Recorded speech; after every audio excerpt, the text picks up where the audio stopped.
accident, you know it's no walk in the park. Car repairs, medical bills, and lost time from work all add up.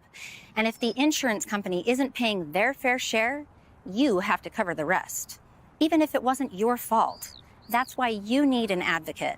Call us today, and we'll do everything we can to get you moving again. Come on. You deserve clear, risk-free advice to help get you back on your feet. You deserve an advocate.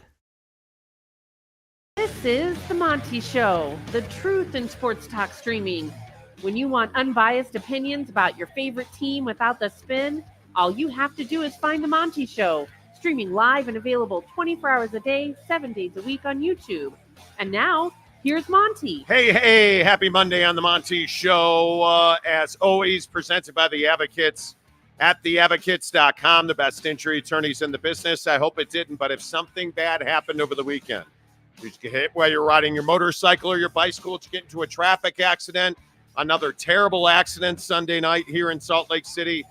You got to be prepared. Get ready when it happens. Be prepared to get to theadvocates.com, where you can chat with an injury attorney 24/7, 365, and it won't cost you a dime. See, that's the best part about working with the Advocates is you never pay a penny out of pocket.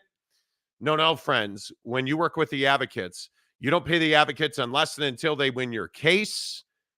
So again, chat with an injury attorney online. You have nothing to lose because it costs you nothing. There's no retainers. There's no consultation fees. You never reach into your pocket.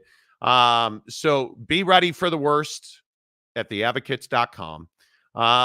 Good Monday morning to you. A lot going on over the weekend. What a weekend it was in the Big 12. We will absolutely talk about that. The Quinn Ewers injury, obviously, with Texas, the soft schedule is going to help. Having UL Monroe this weekend for Arch Manning's first start as a Longhorn certainly is a bonus, but it looks like, according to reports, Quinn Ewers avoided anything major, so we will get you a full update on that. But what a weekend it was in the Big 12. And I'm curious your thoughts. Obviously, I think the Big 12 is much maligned as a brand. But I think you look at the top of this conference right now, I think very clearly Utah is the best team in the conference. I know you don't love when I say that, but I will continue to espouse that Utah is the best team in this conference. And I'm not sure it's close.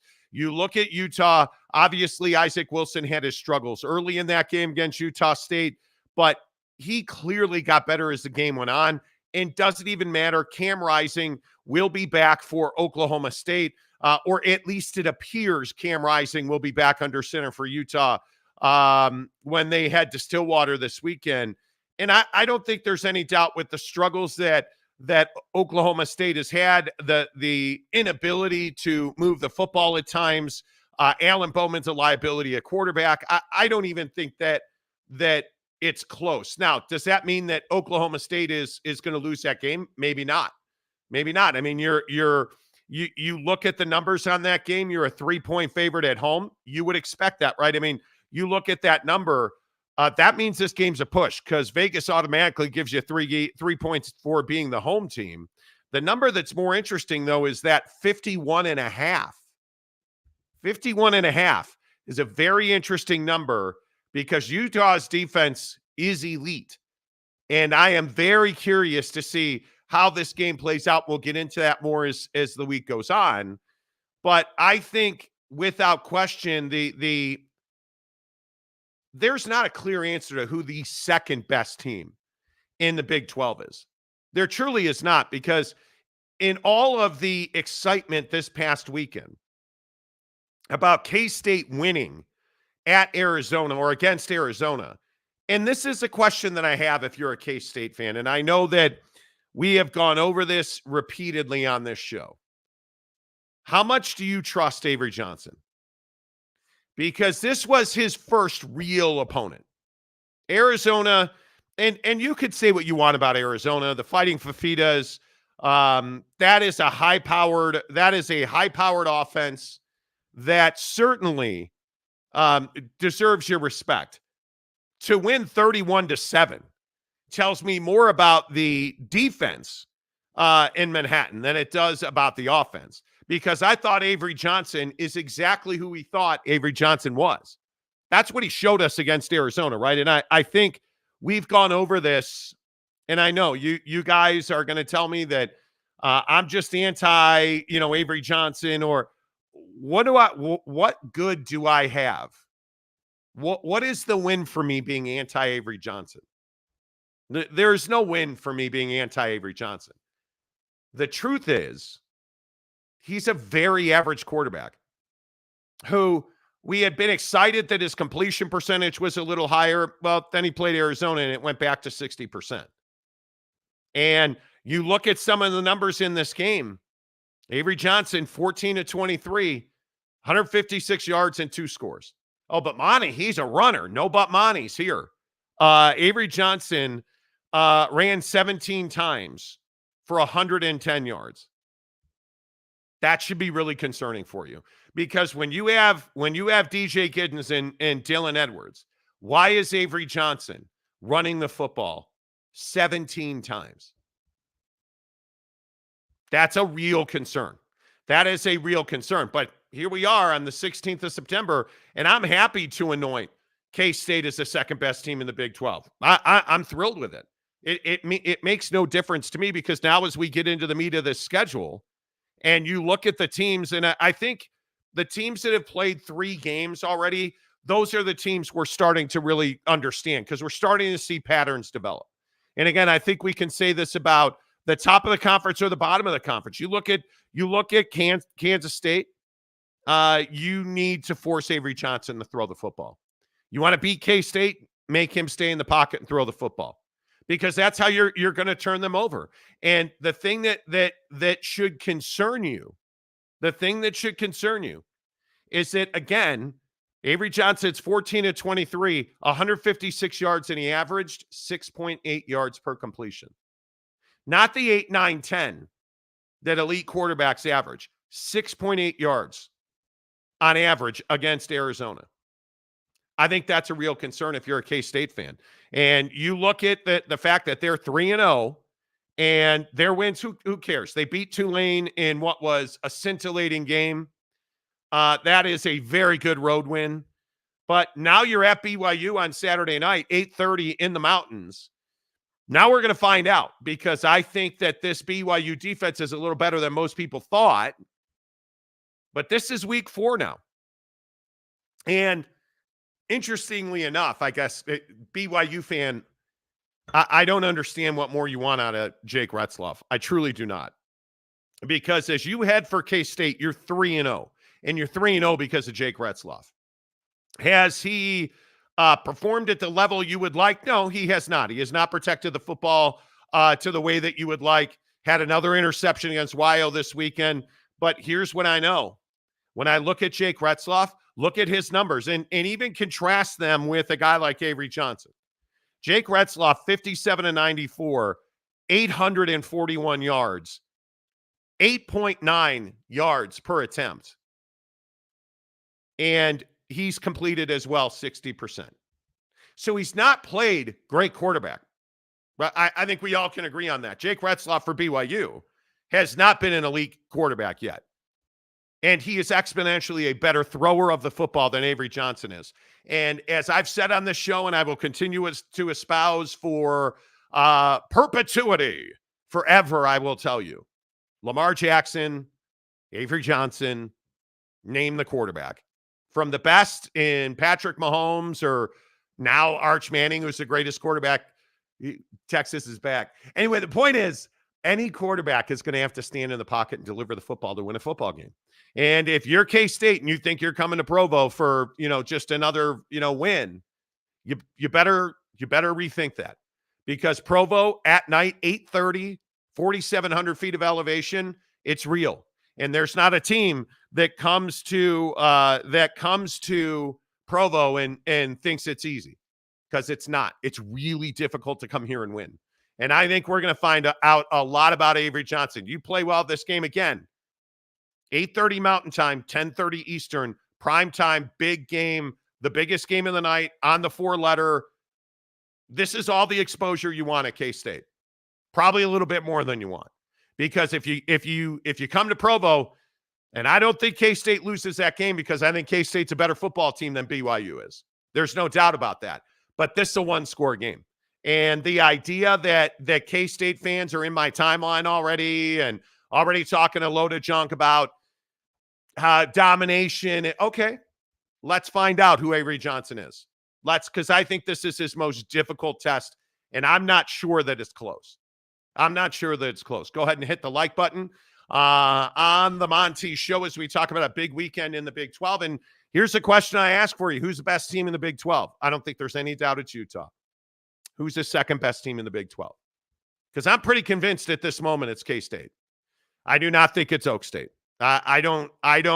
Again, I will tell you there's dysfunction on that offense, and that defense has been underwhelming at Oklahoma State. And I think it's tough to get away from. I think it's very tough to get away from the fact that Alan Bowman is a liability.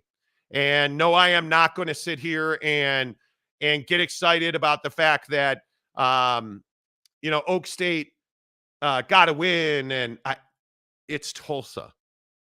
Oklahoma State, if we're really truth-telling, and again, I think this weekend we learned quite a bit about some clubs. If we really truth-tell about Oklahoma State, how impressed have you been with wins over South Dakota State, Arkansas, and Tulsa? Because I haven't been that impressed. And I watched a good chunk of that Tulsa game.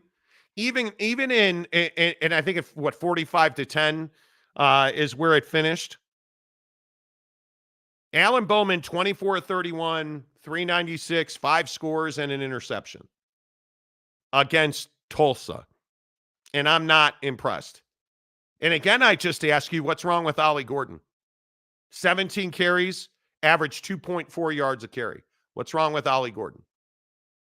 Something's wrong because it's not ideal. Has anybody stopped to take a look at Ollie Gordon's numbers this year against 3 really mediocre opponents? Somehow he's averaging 3.5 yards a carry on the season. So we can stop all this nonsense about Ollie Gordon for Heisman and he's better than Taj Brooks. That's all out the window now. Now we need to know what is wrong with Ollie Gordon. What's wrong with Ollie Gordon? Something, because I again will tell you, Ollie Gordon's not the same cat he was last year. Now, is it because he's being schemed? I would assume. He's got 4 touchdowns. 3 of them came in week 1. You should be concerned. If you are an Oak State fan, something's wrong.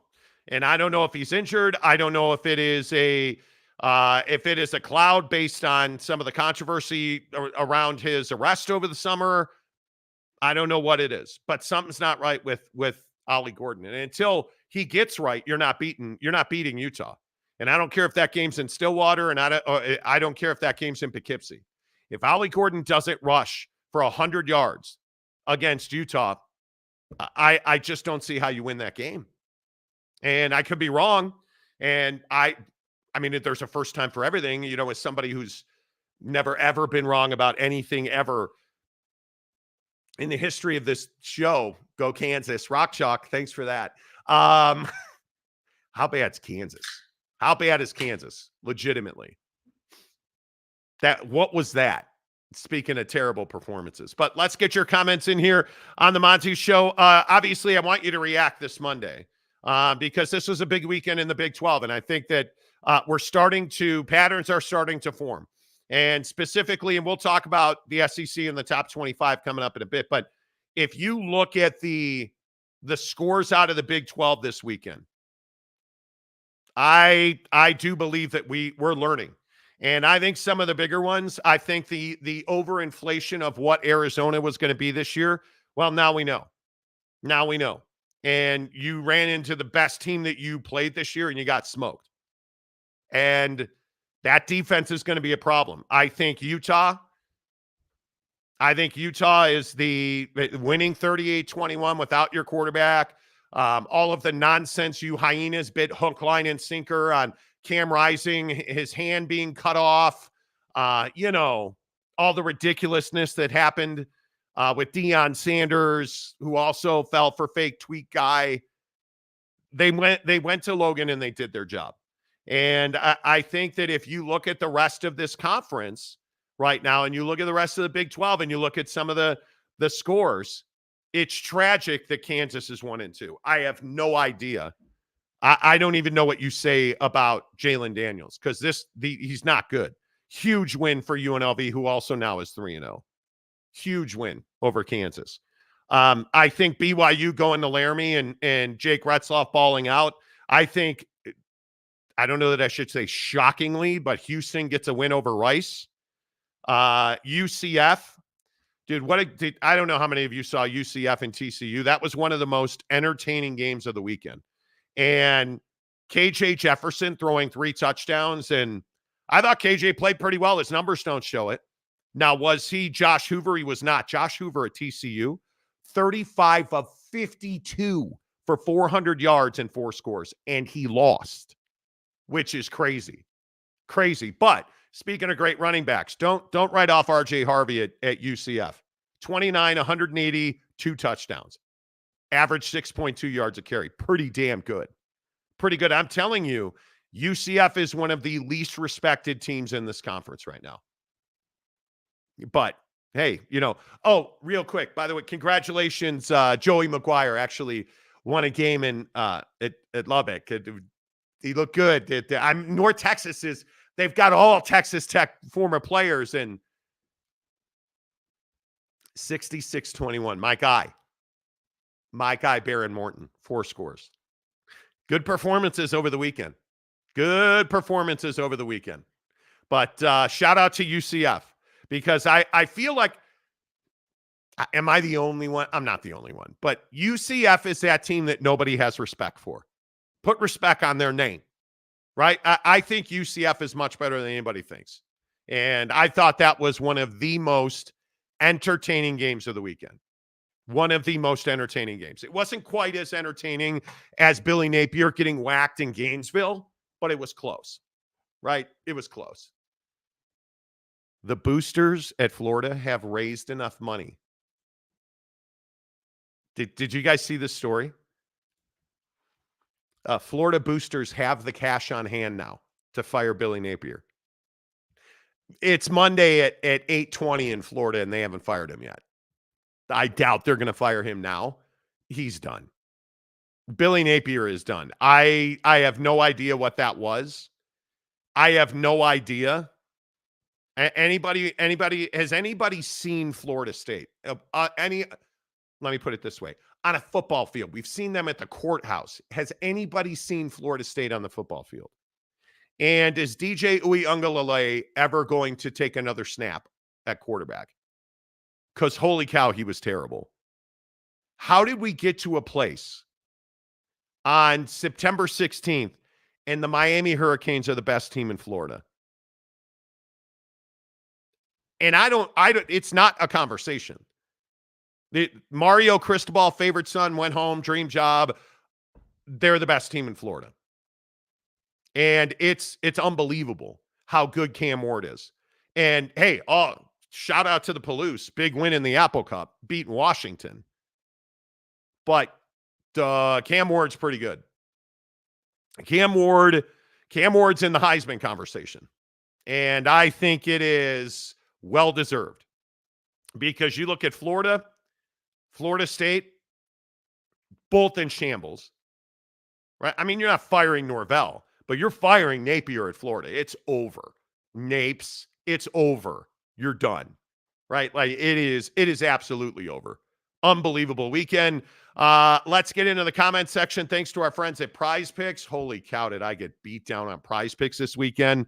I had 3 plays. I won my college football play, but I got crushed in the NFL on Prize Picks. And you knew the streak was going to come to an end, right? We had been way too hot.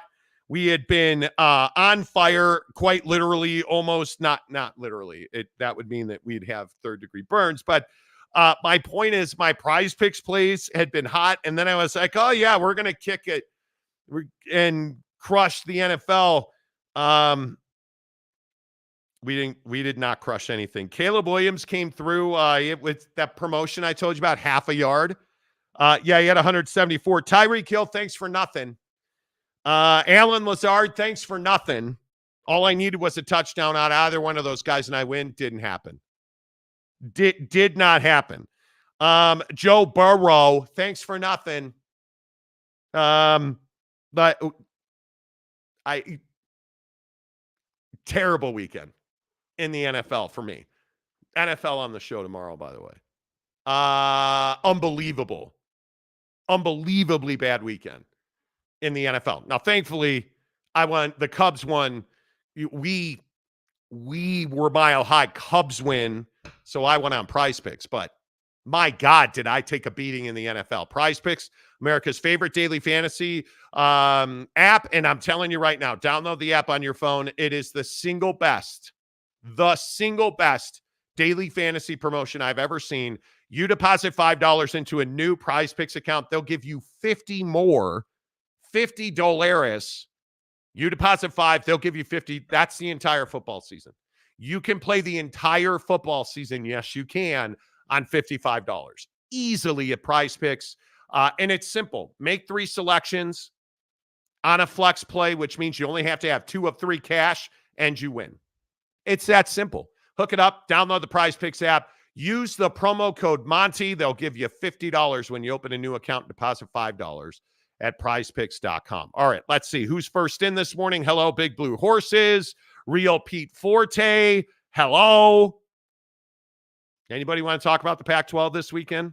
Well, I mean, I shouldn't say the Pac-12 yet with San Diego State. UNLV got to win. I want San Diego State to win football games, but wait a minute. How good is Cal? Maybe I undersold the lead. I don't even know. Are the California Golden Bears, are they on par with Miami? Probably not. But if Cal's playing anybody in the ACC, not named Miami, aren't you taking Cal after they absolutely dismantled San Diego State 31-10? They're 3-0.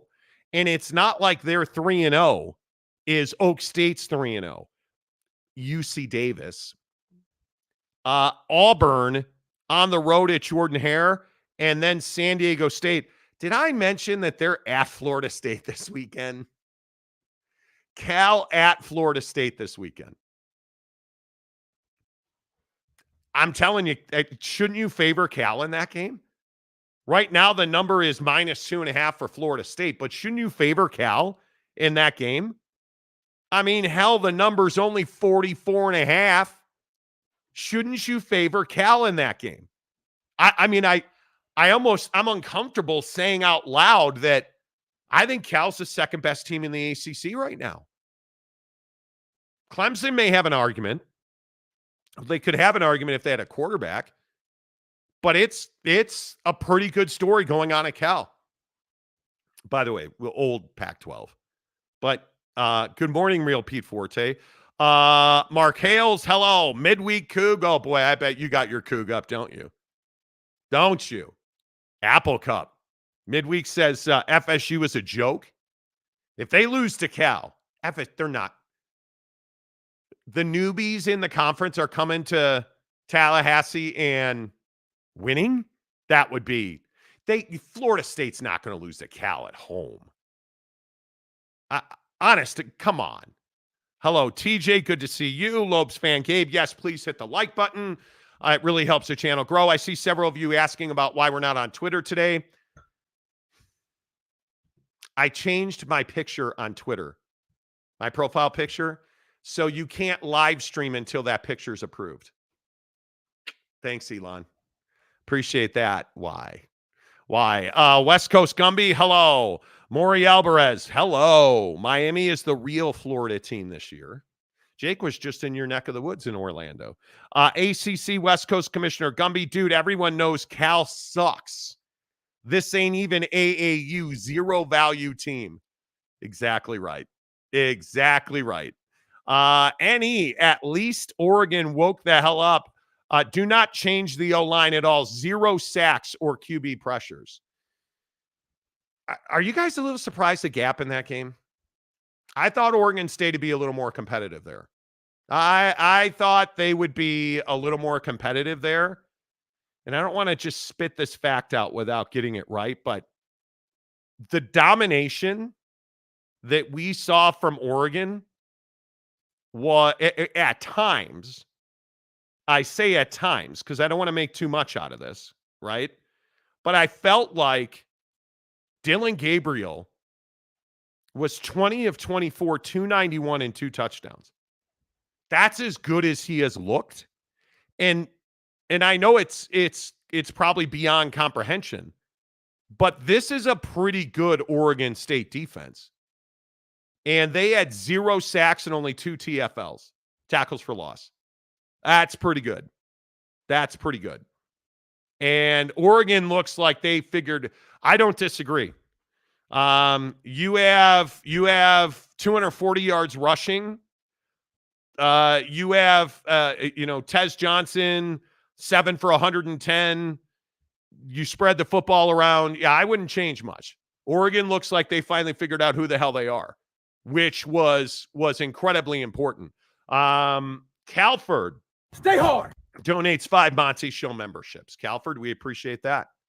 Very much we appreciate that. Cal Trees, it's Monday. Okay, it is Monday. It feels like, did we have a weekend? I don't know that we had a weekend. Roundabout. I'm a UCF guy, got my master's degree at UCF, but we got lucky at TCU. Snuck out with a win. There's no such thing as luck. There's no such thing as luck. You don't get lucky winning college football games. That's just not a real thing. Luck is not a real thing, in my opinion. Calford, I don't know what that means, but I'd be careful with the emojis. Mikkel, call me Mike Chase.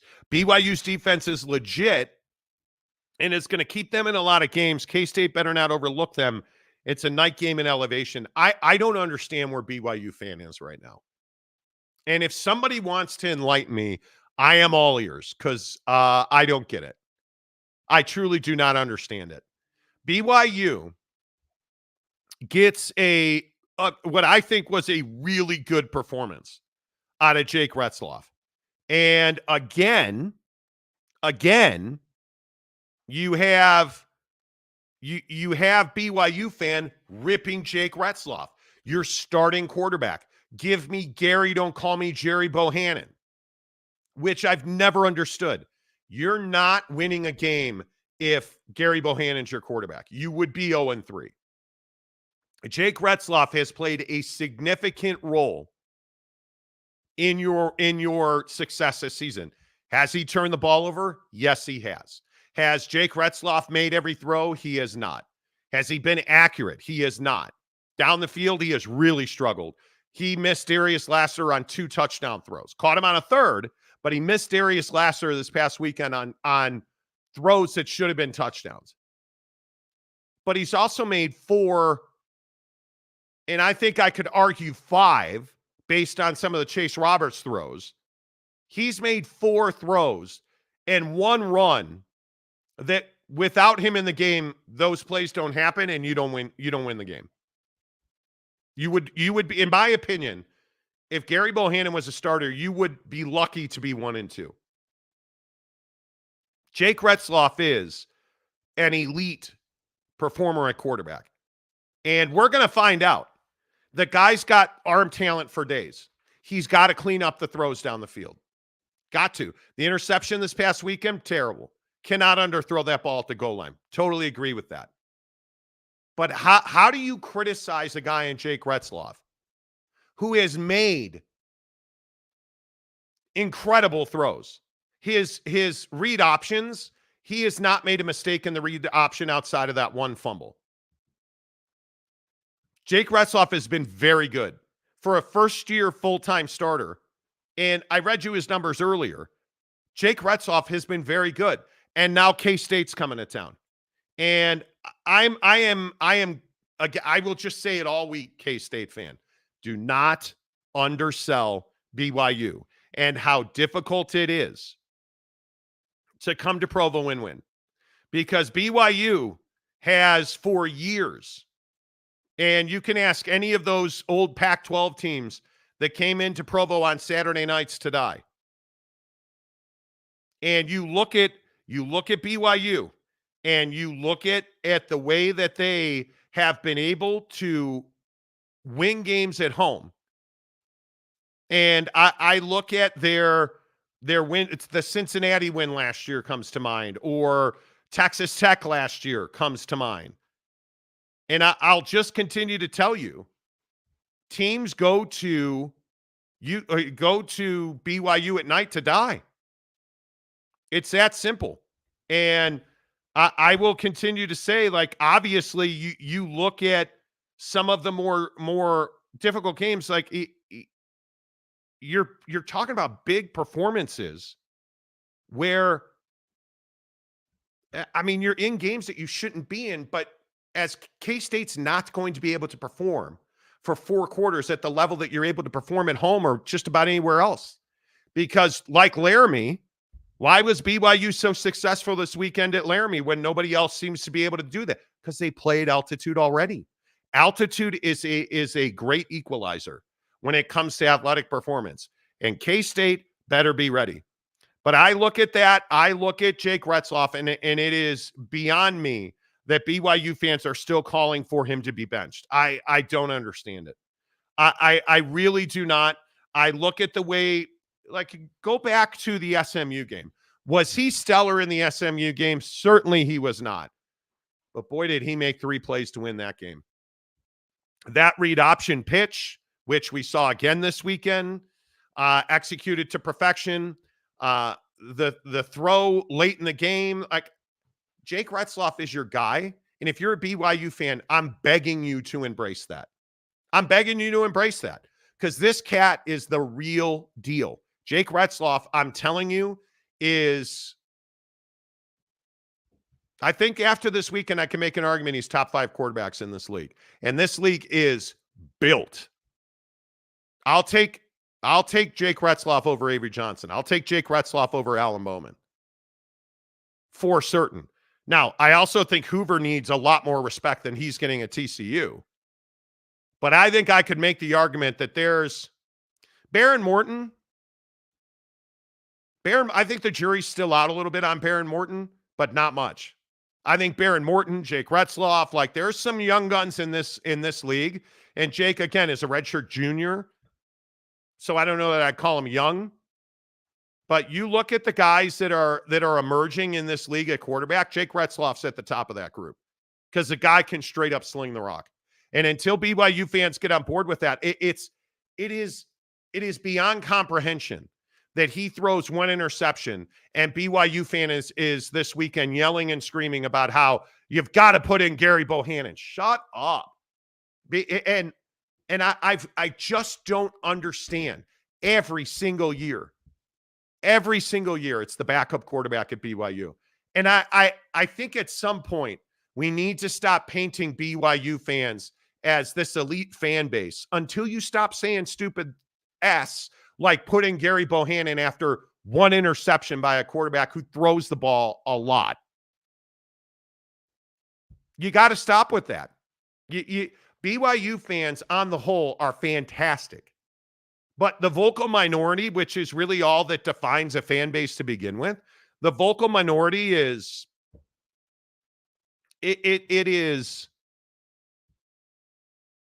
tough to deal with, man. Like, it is. I do not, and being here in Utah, engaging with Ute fan and folks, that is an emotional battle on a week in, week out basis.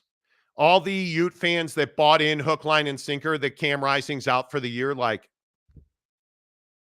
I have no sympathy for you, because it was so clearly a fake tweet. But Ute fan got miserable and is what it is, right?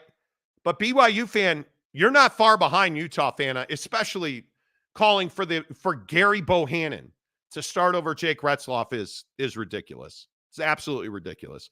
ACC West Coast Commissioner Gumby. Calford tossing out memberships like the student section. Exactly right. Exactly right. Tony Barber, hello. Oregon finally stacked the box more to stuff OSU's running in the second half. They should have just put 8 guys in the box all game. That's what I would do against K-State. I agree 100%, Tony. Midweek Coug, I thought running the option by UW on 4th and goal was hilarious. I still don't understand it. James, UCF has a good coach. That's why they won. They have good players too. And listen, I know that throw by Gus Malzahn, where down the road, where Gus came in the game, he took off the headset, put on a helmet, and that actually didn't. Gus Malzahn doesn't. Scott of Greywater Watch. I had a hell of a weekend. Texans, Aggies, and fantasy wins. Yeah. Nervous times for the Texans last night.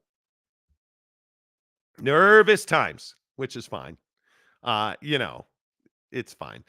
Steve Stepanek, Big 12 is doing just as good as any conference. They are. Absolutely. Lopes fan Gabe, I spent the last 2 days at a travel ball tournament, so no, we did not have a weekend. Oh, I loved every game that I got to go to watch my son play baseball. Something you go through as a parent once. Because bad news, it's not going to get cheaper and the weather's not going to get cooler. So, yeah. And little Lope is like not young. So he's got a lot of travel ball ahead of him. Do you guys understand how expensive travel baseball specifically has gotten? And then once you get to the really in high school, but once you get to serious 7th, 8th grade, like once you get into all that, ooh, dude, it is expensive. Phil Venzer, first time in football history we're ranked in the coaches poll. Okay. Congratulations. What do you guys make of the polls right now? Because I'm a little embarrassed at the AP poll. And listen, I understand why you would be excited about the coaches poll. Totally get it. But did Georgia get screwed by AP voters? Now, this is probably me talking out of both sides of my mouth, but I think Texas is the best team in the country. But Georgia was number 1, and you unseated them for Texas. And granted, I don't think anybody in the top 10 has a quality win. I just don't. I mean, obviously Miami going to Florida, but Florida's trash right now, right? Is that a quality win? Probably not. But did Georgia get hosed when you look at the fact that they get bumped because they had a tight game with Kentucky on the road? I mean, isn't a win versus Clemson in dominant fashion, 34-3, just as good as anybody's win this season? So shouldn't that win against Clemson have a little more currency than a close conference game, especially in the SEC? It's tough to bump Georgia down. Now, again, I think Texas is the best team in the country. And I'm not certainly making an argument for anything other than that. But what I'm saying is Georgia probably on merit should be the number 1 team in the country. It's a little now, and again, we're week 4, I guess this is, if you count week 0, and it's a little early to probably even care about this. But it's surprising that you have Georgia at number 2 when you have Clemson at number 21 and Georgia beat Clemson but got bounced because they had a tight game with Kentucky Saturday. And this is probably too much. But who are you, AP voter, voting Ohio State. 5 of you idiots voted Ohio State the best team in the country. Texas got 35 first place votes. Georgia, 23. Ohio State got 5 first place votes. Was it that win over Western Michigan that put you over the top? You're like watching Oklahoma or watching Ohio State beat wholesale ass against West Virginia. Yeah, that swayed my vote. I got to put them at the top of the table. Who are you, a soccer writer in Minneapolis? Is that what happened here? Like I understand it. I do. I am sure, guy that, bootlicked Mike Gundy last week when asking about their defense at Oak State is probably the same type of guy. That types of bro that covers Ohio State who's like, Ryan Day, can I comb your beard? That's the bro voting them number 1 in the AP poll. All 5 of you losers, because there's no argument to be made after 2 weeks against the Cupcakes of America that you should be, even within sniffing distance of Texas or Georgia for that matter. Here I am talking about the AP poll while talking about the AP poll and not the best light either. But 5 votes for Ohio State to be number 1. And this is no slight on Ohio State. You quite literally have played scrimmages against Akron 52-6, against Western Michigan 56-0. And I would also point out now, you get the mighty Thundering Herd coming to town. And that's only after your bye week this week because you're licking your wounds after, I don't know what, bludgeoning your knuckles on Western Michigan's face. Is that why you needed a bye week in week 3 to get ready for the Thundering Herd? 5 first place votes. Get out of here. What are we doing? 5 first place votes. That's hysterical. But it's fine. It's fine. Scott of Graywater Watch. Utah, K-State, Oak State are all better than Penn State. They are not. I don't, and again, I guess I will die on this hill.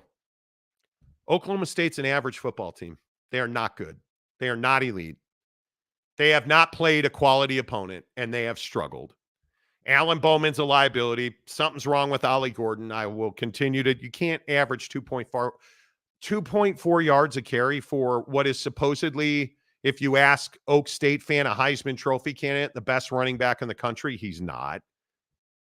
Not this year, he's not. We need to stop putting K-State in the conversation with the best teams in the country.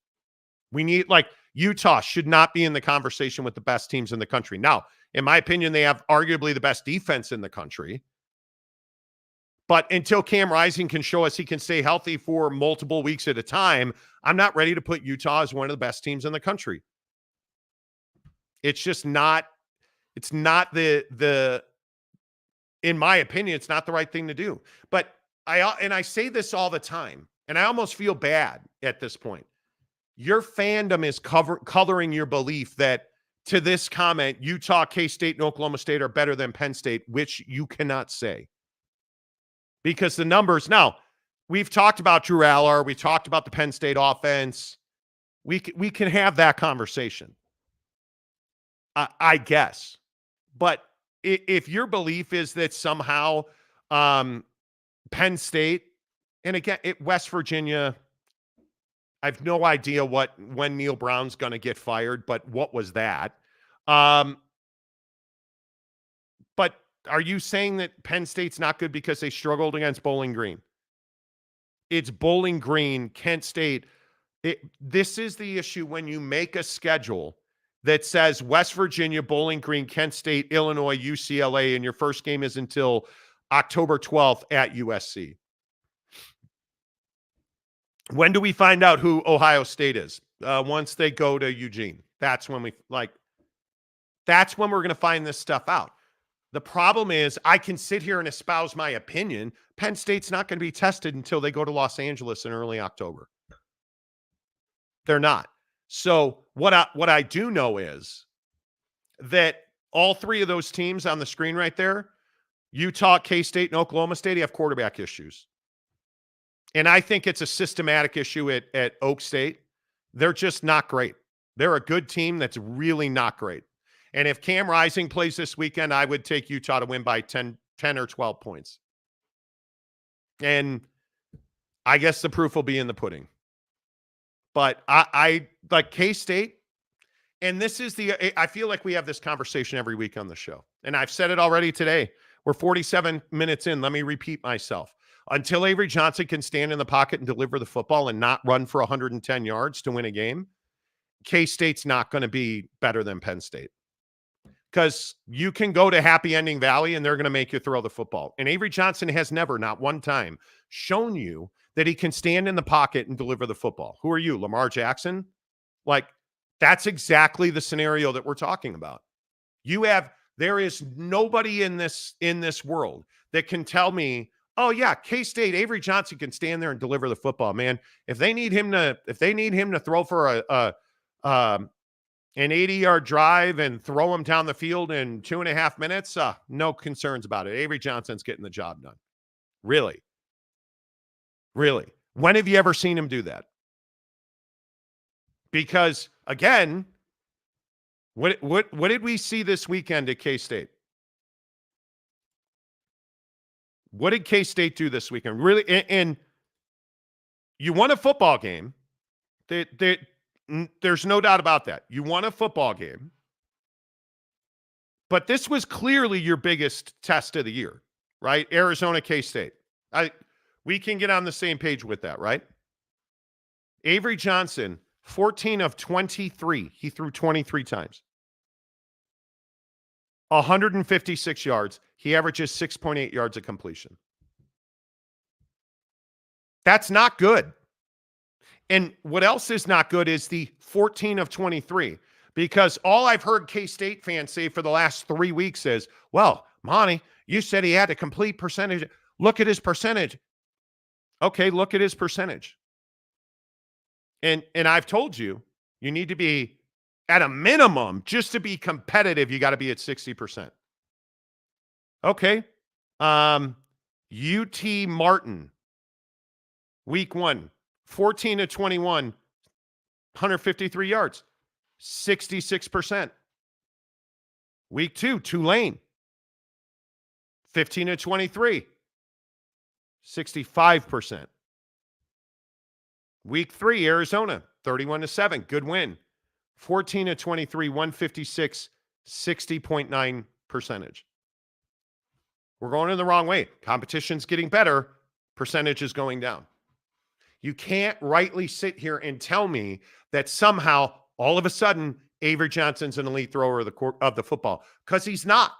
He's not. What argument can you make based on his history where his QBR for the year, I said his QBR through 3 games is 67?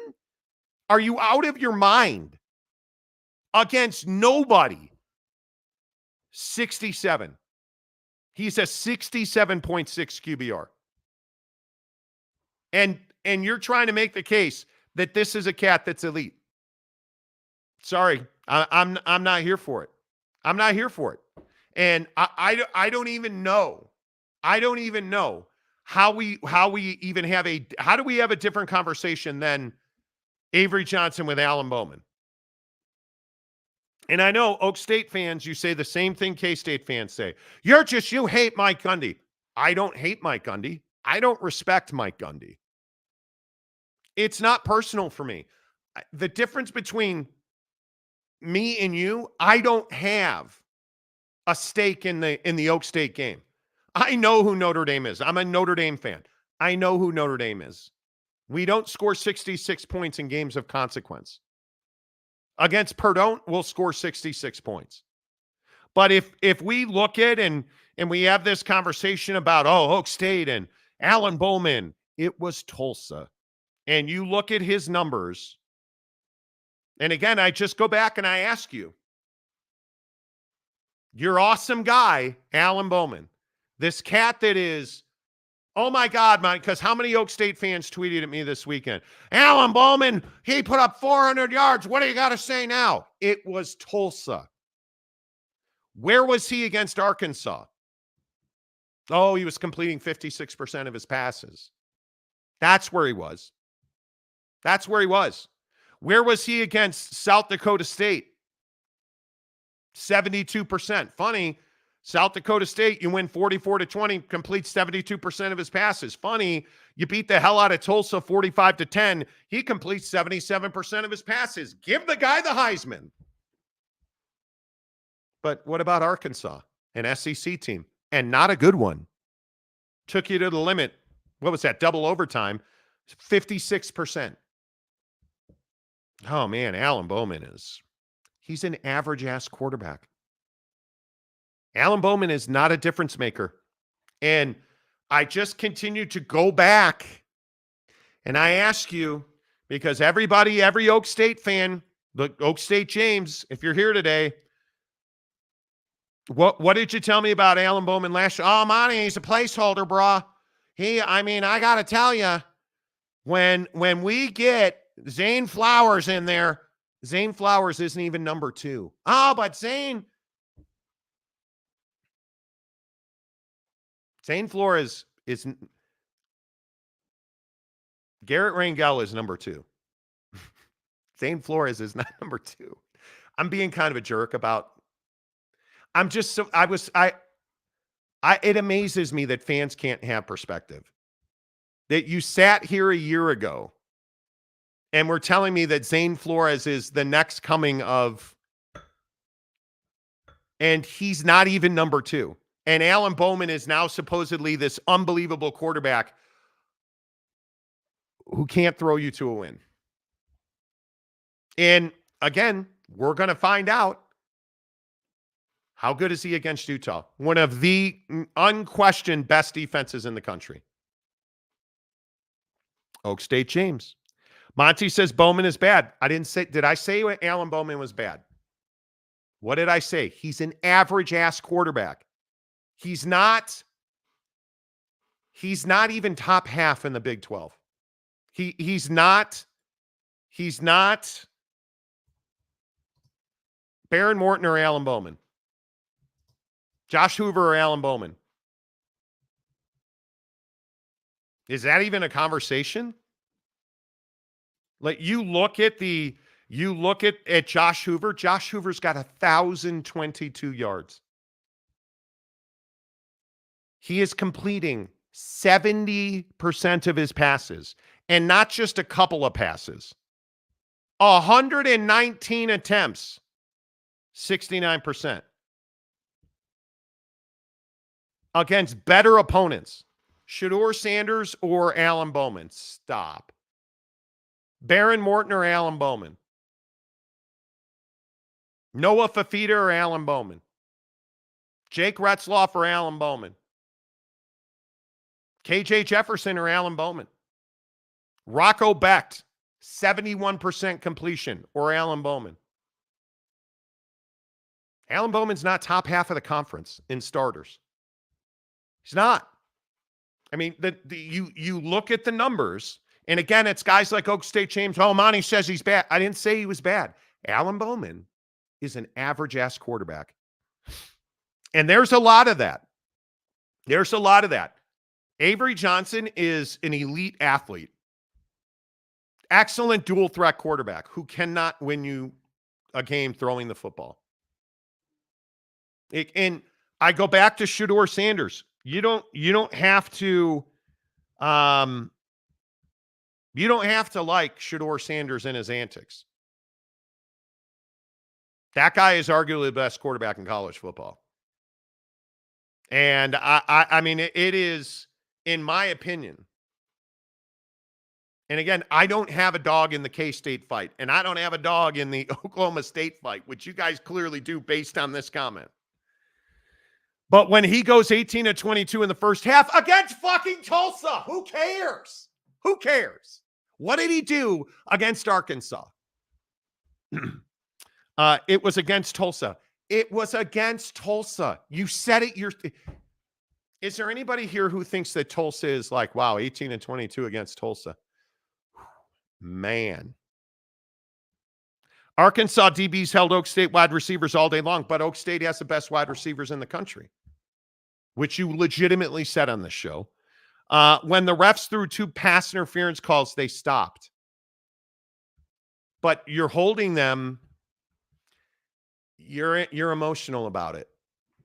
You're emotional about it. And until you take your emotion out of it and you look at it from an objective standpoint,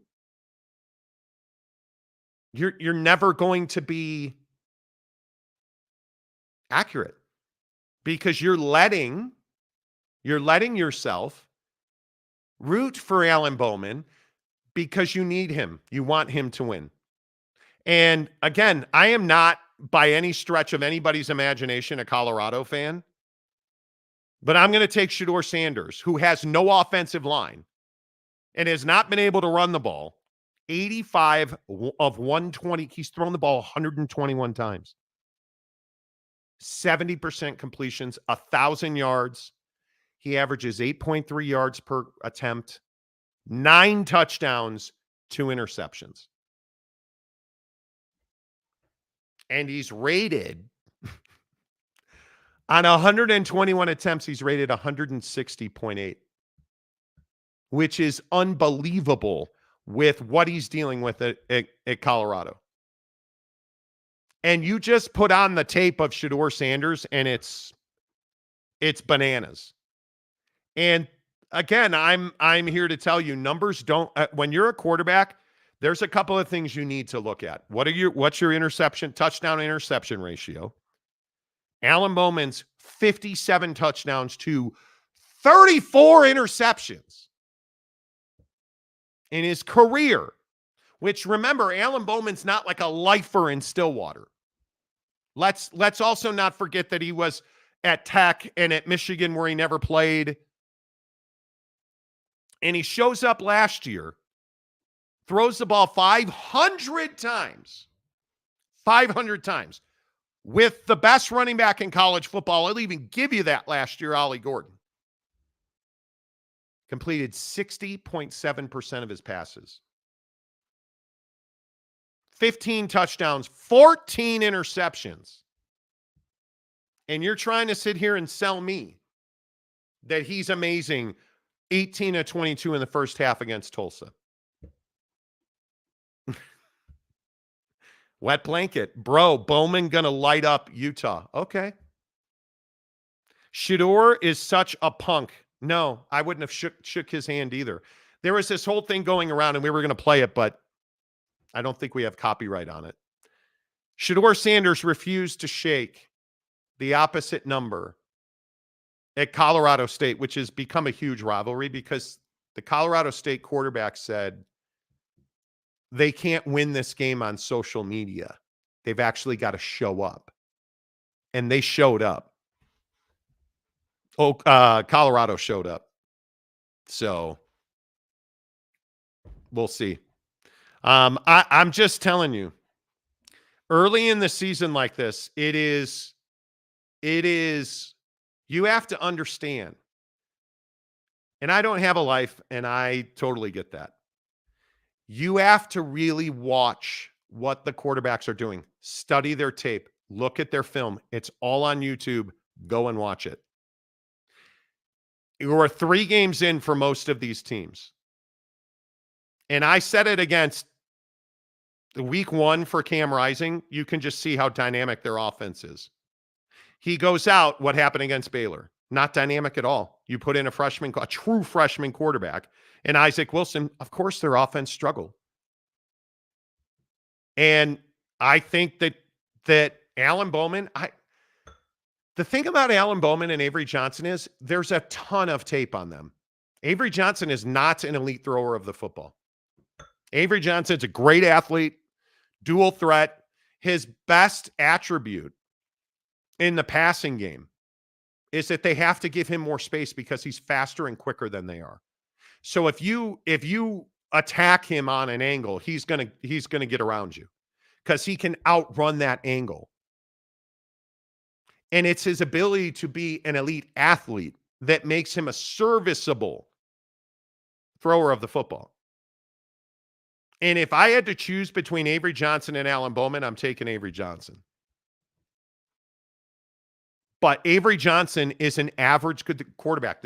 We've never seen special throws from Avery Johnson. We're going to find out because he's the full-time guy now. So Bowman is getting his second master's degree. That's what I don't understand about Oak State fan. Where's your boy Zane Flowers? Remember last year when all the Oak State fans were here talking about, oh, Zane Flores is the next guy. He is. Alan Bowman's just a placeholder. What happened to that, James? Look across the conference. Rank your quarterback against the rest of the quarterbacks in the conference. As somebody who's watched just about every quarterback in this conference. And you need to understand, not that you guys give a rat's ass about this. I don't say anything that I am not prepared to say and back up. So when I talk about Arch Manning, perfect example. Why is Texas elite? Quinn Ewers leaves the game with an abdominal injury that they say is not serious, by the way. Arch Manning comes in and outplayed Quinn Ewers. Now, are they both generational quarterbacks? They are. But is that a bad thing? No. They had 3. And remember, Malik transferred. They had 3 starting quarterbacks there. And arguably, they've got 5 there now. But where's Zane Flores? 3rd. That's where he is. He's not the generational guy and the special player that Oak State made him out to be. Arch Manning got the ball and ran with it. The guy, I'm telling you, when you're a quarterback, you in general, and I look at Isaac Wilson this weekend for Utah. He showed it to you in the last 3 quarters of that game. Was he nervous against Baylor? Yes. Was he nervous the first quarter against Utah State? Yes. That all went away. And you saw it coming off the hand. You saw him make the play and make the throws. Did he make mistakes? He did. Did Arch Manning make mistakes last year? He did. But what have we always seen in elite quarterbacks? Right out of the gate, you see what's special. Right out of the gate, you see what's special. And you're looking at it across the Big 12. You are looking at a situation where you have so many good quarterbacks in this league. It's hard, other than Shador, who I think we all agree is, he's by far the best quarterback in this league. Most talent, polished, athleticism, accuracy, ability. Shador Sanders is the best quarterback in this league. But you've got, just about everybody. Josh Hoover, how good is that cat? It is amazing to me. It is amazing to me just how good he is and how much better TCU is because of it. You look at Baron Morton, you look at, again, it's the same guys. The list is endless. How many guys are you taking Alan Bowman and Avery Johnson over? You're not taking either one of them, certainly over Shador Sanders. Baron Morton, Hoover, those guys, I think those guys are in another level. And I just go back to the middle of the pack, the average ass quarterbacks in this league. The middle of the pack in this league.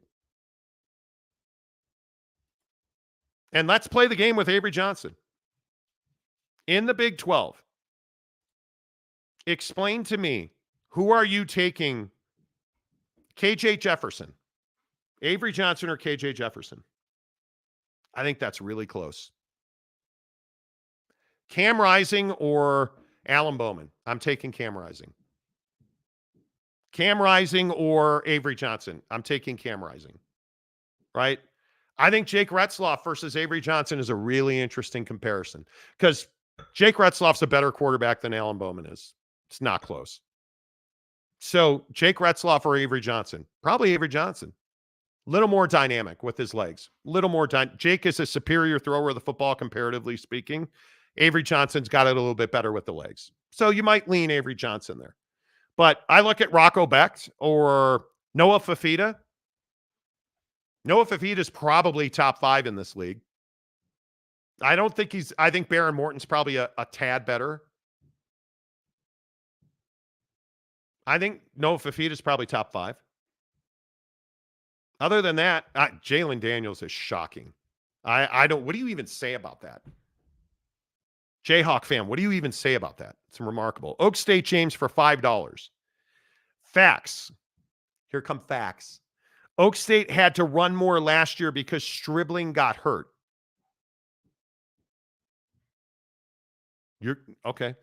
Now Oak State has 4 receivers to throw to and a tight end. No D can cover everyone. So your belief is that they're a spread offense, and my God, they don't have a dynamic tight end. And I'll continue to ask this question. And non-Oak State fans, please pipe in. It's Tulsa. It's Tulsa. Go back to the Arkansas game. That's the best team you faced. And I've watched just about every snap of that game twice. And if you look at the tight ends in that game, you're not looking at the tight ends in that game. You're not. And I'm not saying you don't have good. Brennan Presley's a fine wide receiver. And I think he would be better if Josh Hoover was his quarterback. Because you're just not accurate. What happens when, and this is why the Tulsa thing matters. He was never pressured in that game. He was never under any kind of duress in that game. But then you look at the Arkansas game, he really wasn't under that much duress in that game either. Was he sacked in the Arkansas game, Alan Bowman? No, he was not. And he's still only 27 of 48. And he's still only 6.8 yards. And you still don't want to talk about the fact that Ollie Gordon, there is dysfunction with Ollie Gordon on some level. And I don't know what it is. And sure, if you want to run out that they have the best wide receivers in the country, you're crazy, because they don't. They do not. It is just, to me, it just doesn't matter to me. You have to look objectively at it, and you're not capable of doing that. You're just not. You're not capable of doing that. And you're trying to, with this comment right here, you're trying to ride with a guy in Josh Ford that you think, I'm assuming you're talking about Josh Ford. You're trying to run with a guy in Josh Ford that you think is elite. The guy's a freshman. We have no idea what he is. He's got 6 catches for, I think he's less than 10 yards per catch. Josh Ford has 6 catches, 56 yards, and a touchdown. What does it? You're not even in the conversation with Brant Keithy. Hey, what are you talking about? Right? Like that's the thing that again, in all seriousness, you say some stuff, James, and I love that you're here, and I love talking Oak State with you. You can't back up that you have 4 wide receivers to throw to and a tight end. You don't have a tight end. He's a freshman with 6 catches, and all of a sudden you have a tight end. You don't. Roundabout. Ewers is generational. I don't know. He's missed a lot of time, and it's what I say about Cam Rising. If Cam Rising had stayed healthy, he'd be starting in the NFL right now. But if my aunt were my uncle, but she's not. Right? Like if you stay healthy, the problem is now you have a quarterback controversy at Texas. Because Arch Manning looked really good, and what do you think he's going to look like against Monroe? Do you think he's going to struggle? Because he has not struggled a single snap this season. He's in there, and He is just diming out. So all of a sudden in Texas, you have a quarterback controversy, a huge quarterback controversy. It's amazing to me. Gundy is too loyal to Rangel, or Flores is hurt. I know maybe Zane Flores ain't that guy. It's crazy. I get it. It's crazy talk. Maybe Zane Flores ain't that guy. I know. It's not possible because you told me last year he was the savior. I believe you used the word that Flores is the savior. Maybe he's not. I know, it's crazy. Maybe he's not. I'm a hospital chaplain, not a pastor. What has that got to do with the price of tea in China? I don't know what that means. Rocco Becht is the QB I'd take from the Big 12. Kid's balling out. He's a good quarterback. I'd rather have average quarterbacks that win than great quarterback that loses. Well, who are you referencing in great quarterbacks that lose? Any QB tiers in the Big 12? Sanders, Cam, Noah, KJ Johnson, Retzlaff, everyone else. I think that's probably true. And Jake Retzlaff has to show that he can be more accurate. Again, 60% passer.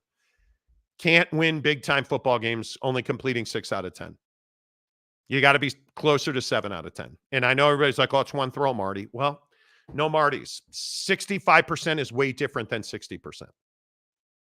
And it's a huge jump forward. He doesn't know about tight end Ford. The guy will be a star one day. I just said his name, and being a star one day is worthless today. Because you've got the best wide receivers in the country. James, until you take your emotion out of it, we're going to be building upper deck seats to cover the mountains at Utah. Right? Like, come on.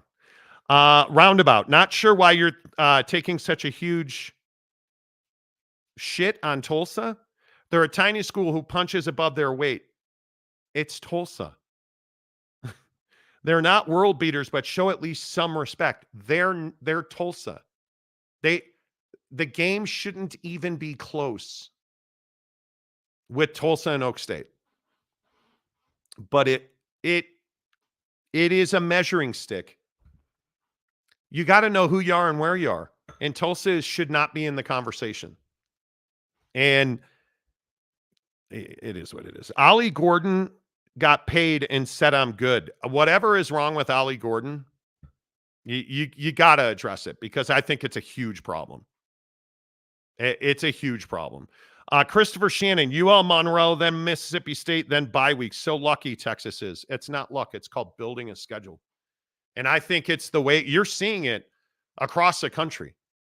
You are seeing, and it's why the elite teams don't play games until October. These are all scrimmages. And it's the right way to build a schedule right now. Until you're forced to play 9 games in conference, why would you do anything other than that? You know what I mean? Like it is, that to me, it's why for me, Texas belongs at number 1. They're the best team in the country. I'm not saying there's a huge gap between Georgia and Texas, but I think Texas is better. Texas is deeper, and Texas is fast. You lose Xavier Worthy, and I still think you're fast. That's the crazy part about it. Crazy. Justin Bemis, no, there is not a controversy. Everyone would like there to be, but there isn't. When Quinn comes back, he's a starter. Oh, certainly. With zero room for error. There's no doubt Quinn Ewers is the number 1 quarterback at Texas. Until he's not. Until he has until he falters at all. And then, because you're already chanting Arch's name. You're already calling for him. There is a palatable, noticeable uptick in energy and excitement when he comes in the game. And Quinn Ewers is really good. Everybody wants Arch. And can you fault him? I don't. Nick D, how do you feel Utah stacks up against Georgia, Texas, Ohio State? I think Georgia, Texas, and Ohio State are in a league of their own. I think they're just so over-the-top talented. Georgia, Texas, and Ohio State have significantly more talent than everybody else has. And it's awfully difficult to make an argument to the contrary. Very difficult. So, Force Ghost Fabio. Monty is the emotional one. Ohio State should be a 10-point favorite on Saturday. I think Ohio State, and I hate to do it, but if Ohio State's less than 10 points against Marshall, they've got to be 25 points. Ohio State's 39.5 points with a 51.5 point number. So I'm going to say that I'm not being emotional about Ohio State in any way, shape, or form. Ohio State is arguably the most talented, the deepest team in the country. So keep your golden hurricanes out your mouth. Like, it's Tulsa. With all due respect, it's Tulsa, dude. Come on. Roundabout. I'm from Tulsa originally, and I'm still not sure what a golden hurricane is. I don't want to know. UW fan Jim. Until Georgia beats you by 17, then it's time for Manning. Well, I don't know that that's going to happen. Because Quinn Ewers in big games, I'm not fighting Quinn Ewers in big games. I'm not. What the Ewers situation reminds me of? Oklahoma with Williams and Rattler. Oh, it's Rattler. How good was that guy supposed to be? I think he's saying Oak State should be favored by 10 points. Well, because no. Are we really calling Oak State OSU? Isn't it just Oak State? Come on. And what would make you think that Oak State should be favored by 10 over Utah? Better quarterback, better defense. Why would you favor Oak State by 10? You know more than the books, because aren't they favored by 3? It's fine. All right. The Monty Show Hour number 2, as always, presented by our good friends at Canyons Golf. Canyons Golf, the official golf course of the Monty Show. I should say that I played not bad golf this weekend, just not good golf this weekend. I'm in that weird spot in my golf game where I've worked so much on my irons. I had a 5-iron yesterday, 217 yards. I don't know, probably within 12 feet. Over water, this green that we're playing at this course where the 18th green is surrounded by water. And just, it was amazing. And the best part about playing in the mountains like Canyons Golf, you can watch the ball fly. There is no better feeling than crushing a driver and being able to see it fly. There's no worse feeling than crushing a driver and not being able to see it because of the light. Terrible. But the thing I love about Canyons Golf, and I tell you guys every day, Canyons Golf is located in the Canyons Village at Park City Mountain Resort. So you're getting a world-class resort experience, world-class golf at municipal prices, GPS on the cart, world-class dining right out the back door as soon as you are done at Canyons Golf. Walk, it's 20, probably not even 20 minutes. What may mean 20 minutes? 5-minute walk from the 18th hole to the village at Canyons Resort. 5-minute walk. Bottom of the Pendry building. I can't remember the name. Mrs. Monty is sitting here. Do you remember the name of the restaurant in the Pendry? The Mexican restaurant at the bottom of the Pendry? I don't remember it, but it's really good. But it is really good. And besides that, they have really upgraded the whole village that's there. There are far more shops, restaurants, farmers markets, concerts. Yep. Concerts. Amazing concert series they've had this summer. And it's all just right there. So once you're done, you can go. You can either, the closest place, you can get a great burger. You can go and have great Mexican. You can have sushi. Everything is right there. And the walk there is lovely, whether it's 5 minutes, whether it's 10 minutes to get to the furthest spot. If you stroll, you're going to run into a lot of good stuff on the way there. And what an experience. Yeah. And the fall colors are starting to come in. Yeah, the Take fall your colors are girl. awesome. Take your girl. Speaking of taking your girl, how was golf at Rice Eccles this weekend? So fun. I've never done stadium links before, and what a great time we had. They are going to find golf balls in that stadium for years. I hope you find some. The next time you go to a game, look down in your seat, by your feet. They're going to be there. They're going to be everywhere because it's difficult to not hit it over. So we had a great time. Really fun. I agree. There's the, do I have a shot of the, that's on the wrong side. Do I have a shot? I wish I had a shot of the mountains that, I think I probably do on my phone, that Oak State James wants Utah to build. Here it is right here. This is one. Let me send this. Let me see if I can get this on of you hitting a ball. Because it was pretty cool. You go around the stadium. Like this one is, this one that you're looking at here is on the visitor's side. Yeah. What they call the visitor's side, which is what I think guys like Oak State James don't understand. It's not the visitor's side. Where did it go? Go to downloads. The here views it is right here. were beautiful, and the weather, it was a little bit warmer than we thought it was going to be. Yes. But from there, you can see the Capitol. You can see downtown. So if you look at this, that is obviously the press box and the Crimson Club up there. Yep.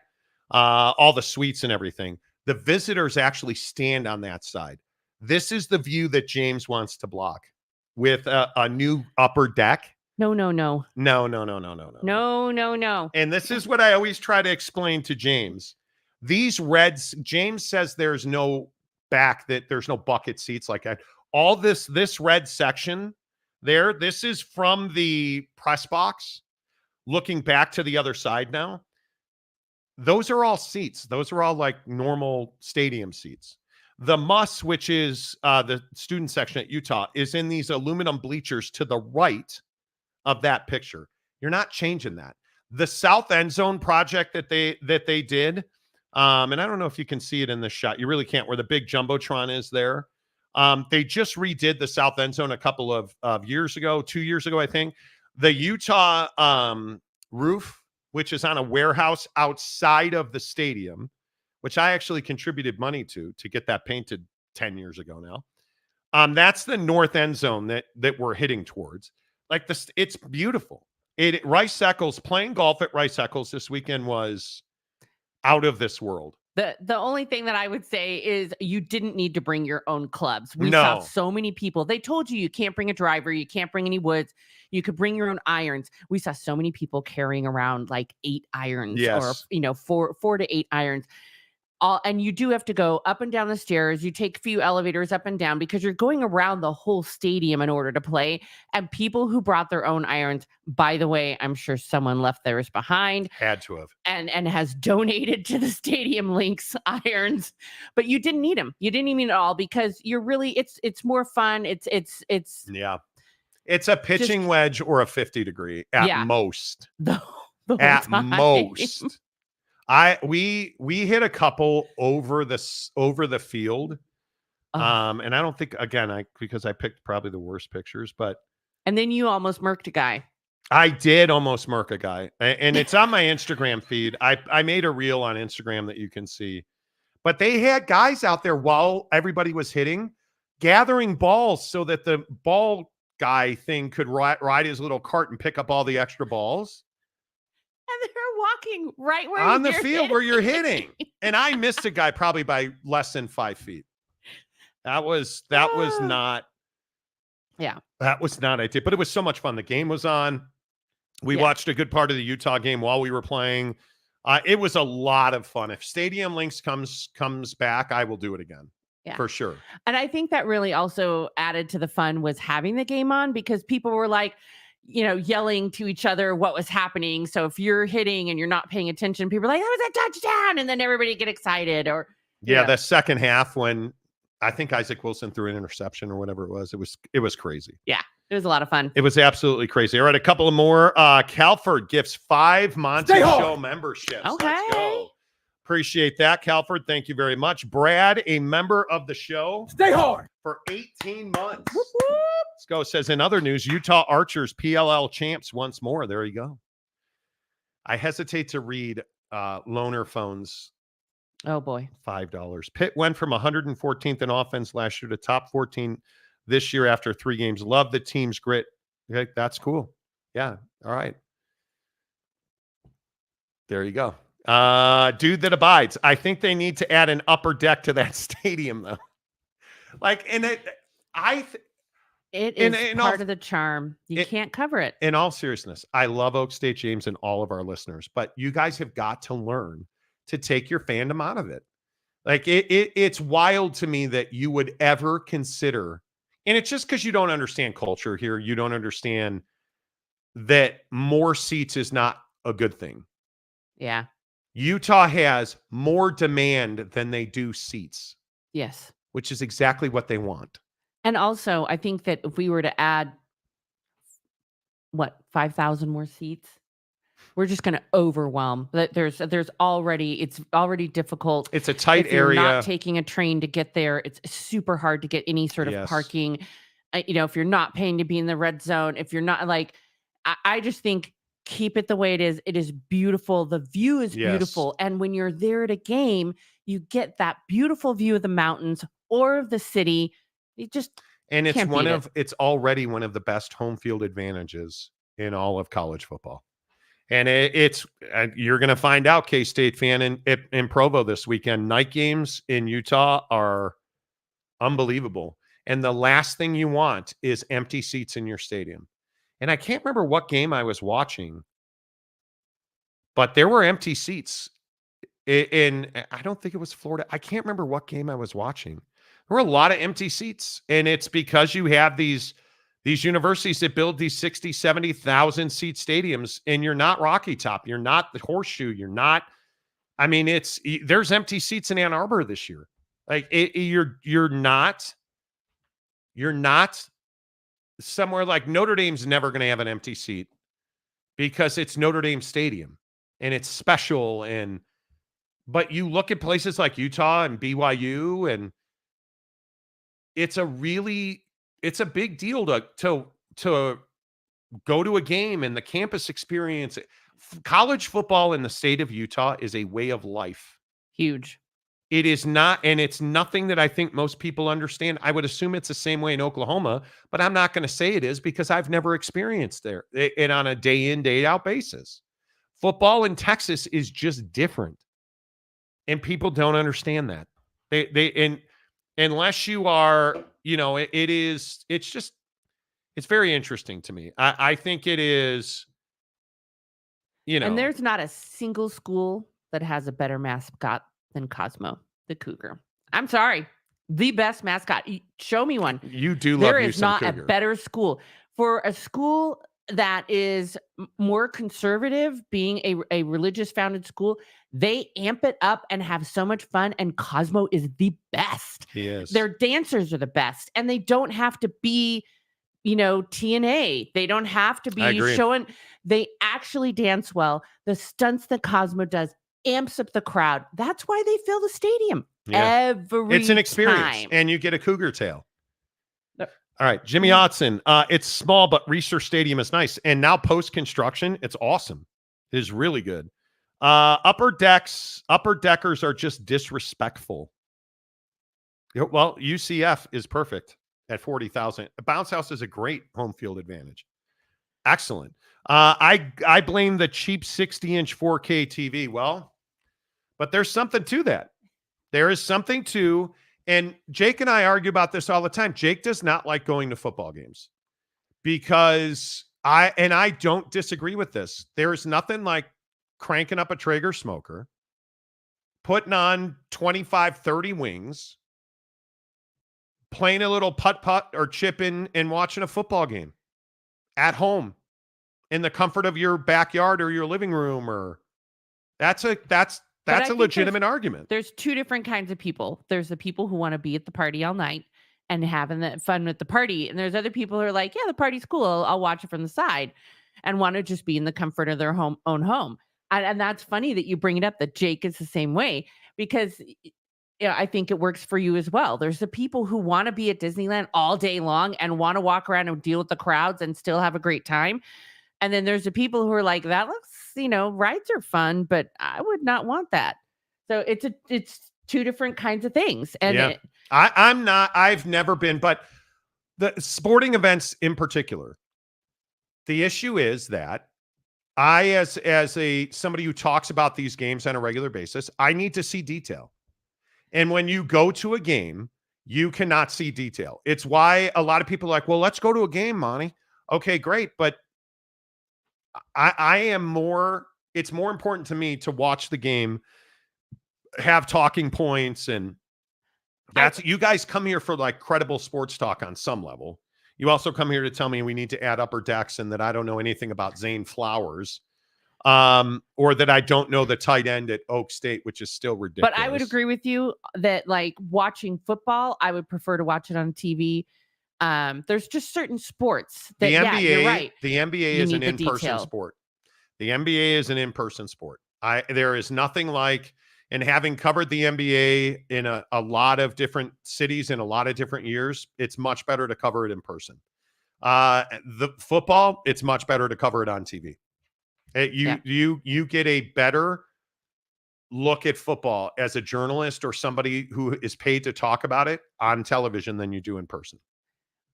Super Bowl, I'd rather go to a big game party than actually be at a Super Bowl game. It's totally nuts. And 100%. I think the more and more that people go and the more money they pay to be able to attend a Super Bowl, the more ridiculous they become.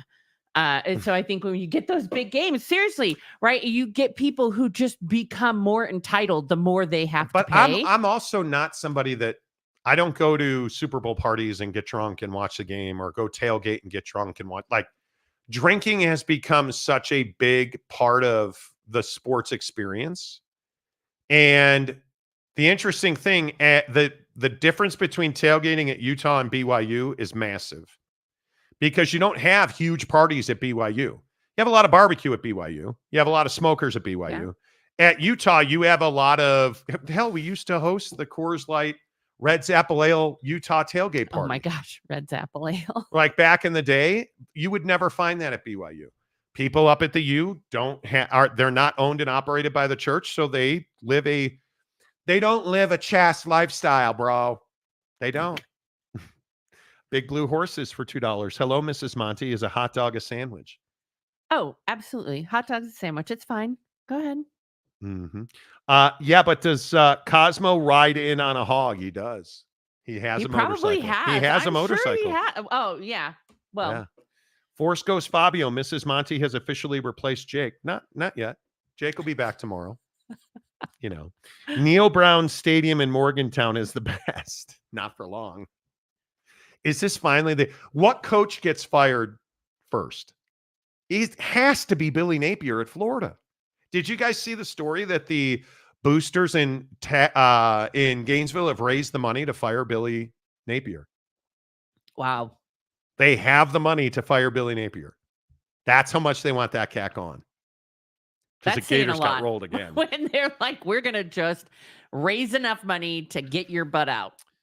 Well, I mean, listen, he doesn't. And I think if he had Josh Ford at tight end, obviously Florida would be much better. Josh Ford, he's the tight end. Okay.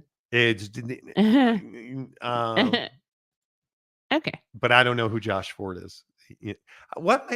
That's the kind of comment that I'm just like, you're not day one on this show. Like, how would I not know? That's amazing to me. But having said that, Florida lost to a really average Texas A&M team 33-20. And they were chanting for him to be fired. And I don't know what you do or how. Are you going to fire Billy Napier in the middle of a season? The problem is you want to recruit. And is Billy Napier capable of sitting in a living room or talking on a phone right now on a Zoom call or a FaceTime? Like, oh, yeah, come to Florida. Play for me. I don't think he is. Roundabout baseball is my must watch in person. Yeah, and I miss it. I love baseball in person. Absolutely. We don't have Major League Baseball Salt Lake City. Nope, but I'm excited for spring training. Yeah, I still go back and forth. I still go back and forth on that. I'm excited for it. I'm The Cubs super are gonna be disappointed in in the Japan. Cubs for not being. This is the thing. It is a tradition in Phoenix, spring training. You need it for St. Patrick's Day. Everybody wears all their Cubbies St. Patrick's Day gear. It's hilarious. We have a great time. They never win. Who cares? It's St. Patrick's Day. We're having fun. And you took that away from us. Because the away. Cubs are going to Japan this Took it away. year to play Shohei Ohtani. Is it St. Patrick's Day in Japan? No. So I said we shouldn't get season tickets this year. But then we're back on the waiting list if we don't keep them. Yeah. I don't know. Pissed. I don't know. Whatever. Chris, Dude That Abides, Michigan fan here. Brutus the Buckeye and the Oregon Duck are the most recognizable mascots in college football. That stupid Oregon Duck. That can't do the stunts that Cosmo can and can't dance like him. So lame. I do think Cosmo at BYU is one of the best mascots. The best. He's not better. No. Yep. He's not better than the drunk Irishman at Notre Dame. Who does? I don't see the Irishman doing more stunts than Cosmo. Because the Catholics won't let him. Jesus is on his side. Why can't he throw himself out of a cannon? He'll be fine. Jesus doesn't. Anyway. Okay. Brandon Butler. NHL, soccer, and NBA are all better live. Hockey, certainly in person, is fantastic. Hockey, baseball, for sure. Soccer, it depends. European soccer, yes, you have to go. Having been to multiple matches, and you have to go. MLS soccer. You're just not a fan of MLS, though. So I just struggle with how slow it is. Like, when you're a fan of Chelsea Football Club and they get an 89th minute goal over the weekend, and you win your match, and that's. But MLS, it is. I don't dislike MLS. He also says, "Good morning, Mrs. Monty." Good morning. Roundabout golf. Also, you got to be there to appreciate how far and well those pros hit the ball. Yeah, I love golf. I probably talked about it. We played good golf. Yesterday was good golf. I feel like we played a lot of golf this weekend, and Friday night, then driving range on Saturday morning, then stadium links on Saturday night, That's all then I do. Full round yesterday morning. By the end of the round yesterday, I was dragging. I saved my best shot of the weekend for my last iron swing. It was amazing. It really was a beautiful, just nailed it. I need to get a 4-iron, I think. Yeah, and I broke my driver, I think. You need to get a new driver. It's a rattle. It's like a baby rattle. You shake it. And I swing PXG. And the thing about PXG is it has a very particular sound. When you hit a PXG driver, it's just... And there was one driver swing yesterday. And you know that when you hit a driver and it sounds weird? And there was a rattle and... Yeah. It's But you reached out to my guy, Garrett. Yep. He's like, yeah, send me a video of it. We'll send you a new driver head. That's what I love about PXG. I told him, I was like, just reach out to Garrett, man. I'm sure Yeah. And it's super awesome service. So, because we're going to Hawaii and you need to have a good driver. Cowpoke Ranch, Jesus isn't Catholic. Well, never mind. I don't know. There's a lot of claims on, never mind. Okay. Tony. It was a joke. I don't yet. Relax. I don't see Florida or Auburn as an upgrade right now for Kiffin. No. You think Lane Kiffin's going to leave Ole Miss where he's what, 6th? I mean, he has built Ole Miss into the number 5 team in the country. And their offense is ridiculous. Ole Miss is a contender. HC Dye at those 2 schools. Maybe if Ole Miss flattens, he will leave. That's the other problem at Florida. I don't know who you go and get. I don't know. Who's Can anybody go into Florida and do what Kalen DeBoer's done in Alabama? No, because the base isn't there. The foundation isn't there. Isaac Pacheco for the Chiefs has a broken leg. He is going on IR. I made a face a minute ago, and I'm sure people watching saw me, but ouch. Oh, yeah, it looked like it hurt. not as much as the Cowboys losing. I missed it yesterday. I don't remember when that happened yesterday, but we'll talk about NFL tomorrow on the show. By the way, my PXG clubs are amazing. I hit my 5 and 7 iron so pure. I love them. And I'm glad that you love your PXGs, because I am telling you, PXG is where it's at. I'm a diehard PXG guy. I always have been, and I love them. I hit, and I'm not even kidding, I lasered it at 217. I hit a 5 iron and just pured it. You watch it. It was beautiful. I hit a 7 iron into a massive headwind yesterday, put it right on the front of the green. Yeah. My golf swing frustrates me sometimes.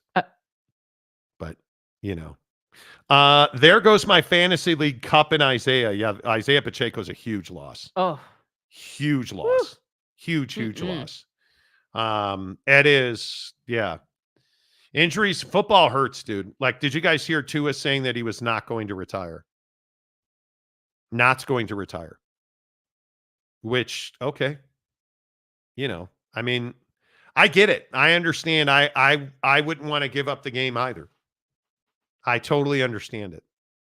But it's you break a leg, you do the Dak Prescott injury, you're never the same.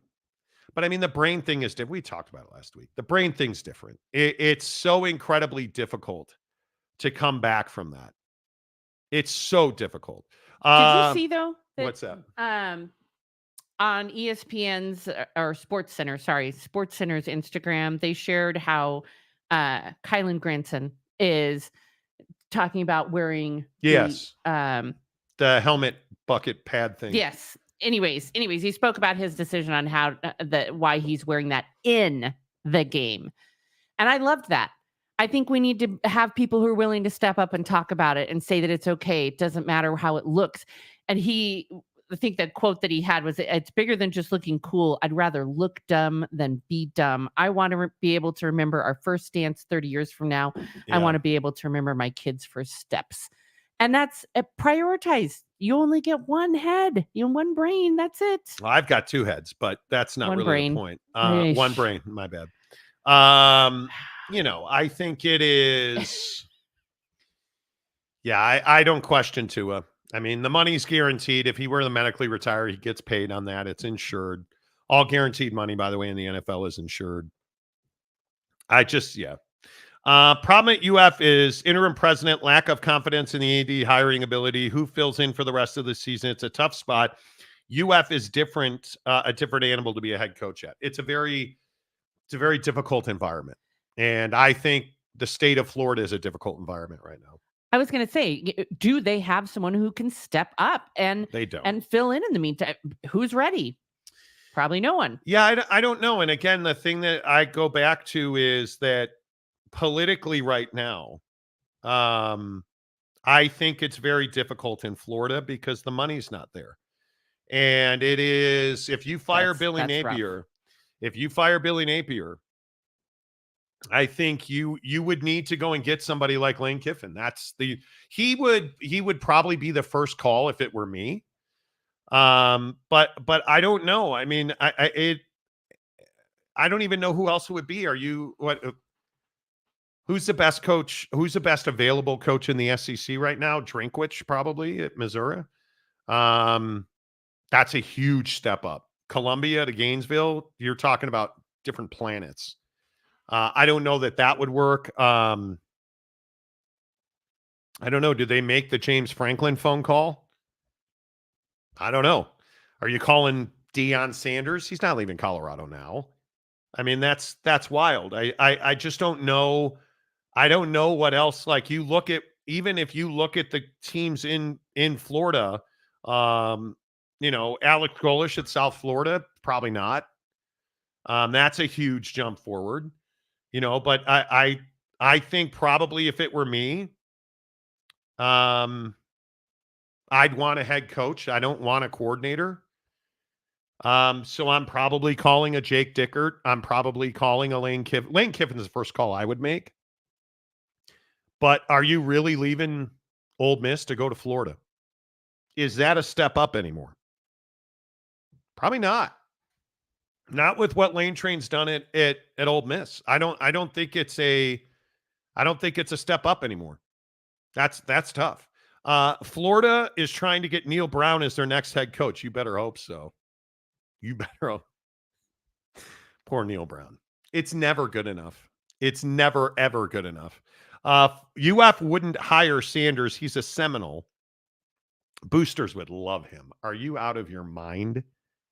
Do you know the carnival that Gainesville would become? But he can't leave Colorado right now. He needs to. Dion, I think it's just assumed that he'd be a candidate. He's got to win games. At least go to a bowl. And I think this win over Colorado State's a huge win. But you have a Heisman Trophy candidate at quarterback who's probably going to be the number one quarterback in the draft if all things remain equal. Don't you have to at least go to a bowl? Don't you have to at least show that you can develop, this balance between the portal and recruiting? I mean, it's cool that he dominates in the portal, but now you've got to take Seton or any other of your high school recruits and turn them into NFL prospects. Because if we're truth telling, graduation is going to decimate that team. Because Hunter and Shador, they're going to the NFL. Shiloh's got this broken forearm. You're going to have to replace a lot of key talent there. And he's going to have to show he can do it. I have no doubt in my mind that if Florida, I don't believe that Dion's a candidate of Florida. I just think that's not where you go if you're Florida. You need a solid, not spectacular personality. Like a Kalen DeBoer would have been a home run. Lane Kiffin, that's a home run. That's a Southern guy now that's established in the Southeast. Home run. Dion Sanders, to me, is not a fit at Florida. Even if you fired Norvell, which they're not going to do, is he a fit at? He's probably not. Don't you think that if Dion moves around more, he's already moved once from an HBCU to Colorado, which was a stunning move, right? But don't you think that if he moves every 2 years, it's going to take away some of his credibility? Yes. You have to be able to build a program and win and sustain that program to really make a name. And he's got a huge ego. And I think winning at Colorado stokes your, and they're moving in the right direction. Am I the only guy that was a little surprised that they won that game pretty convincingly? Pretty convincingly. Because the mess that Colorado State talked leading into that game, I was a little surprised about that. Yeah. It is. I think you look at Dion Sanders. He's not ready to jump to the SEC. And if you hire him, you are hiring the carnival, not the guy that's going to win. That's it. And you can't do that. He's going to lose credibility if all he is the carnival. And I don't know if you look at Florida historically, that's a significant program. I mean, and you look at where football, to be redundant, I talked about this earlier, but you look at where football is in the state of Florida right now. Miami's the best program in the state. And I look at what's going on at UCF and USF. Florida and Florida State are going in the wrong direction. And I will continue to tell you, that is a recruiting battlefield. The talent alone in Miami's footprint, speed, skill positions, anything you want. Fort Lauderdale South has every piece of talent you need to build a dynasty. And everybody, you look at Utah. Utah's got an incredible Florida pipeline. Go look at all the Florida bros on that Utah roster. And I continue to tell you, Dion doesn't have to be in the state of Florida to get talent out of the state of Florida. And I don't think he's ready for that level of football. You go to Florida State, Florida, Miami, that's a different Rocky Top. You look at the SEC, even Ole Miss is a huge step up from Colorado. Huge step up. Because now there's expectations. When was the last time any of us believed that Ole Miss was a national championship contender? And they are now, in my opinion. That's a good call. Old Miss for him in a few years. Could be I would Colorado to Ole Miss. That makes sense. That makes sense to me. Colorado to Florida does not make sense to me. No. Does not make sense to me. Tony, Coach Prime doesn't recruit. LOL. Imagine if he actually tried. He does not. He does not value the high school. It's modern day college football. He will not recruit a quarterback. He will get a quarterback out of the portal. How do you replace Shador Sanders? I have no idea. You don't. That's how. But he's going to have to. Yeah. He's going to have to if he wants to make a name for himself as really being that quality coach. He's going to have to. That's what you have to do. You have to build a program, sustain it. I think Dion can go into any living room and win. I think he's a guy that you can say, hey, I want my son to play. Like a lot of parents, especially in communities like Coral Gables and South Florida, they want their kids to play for Dion Sanders.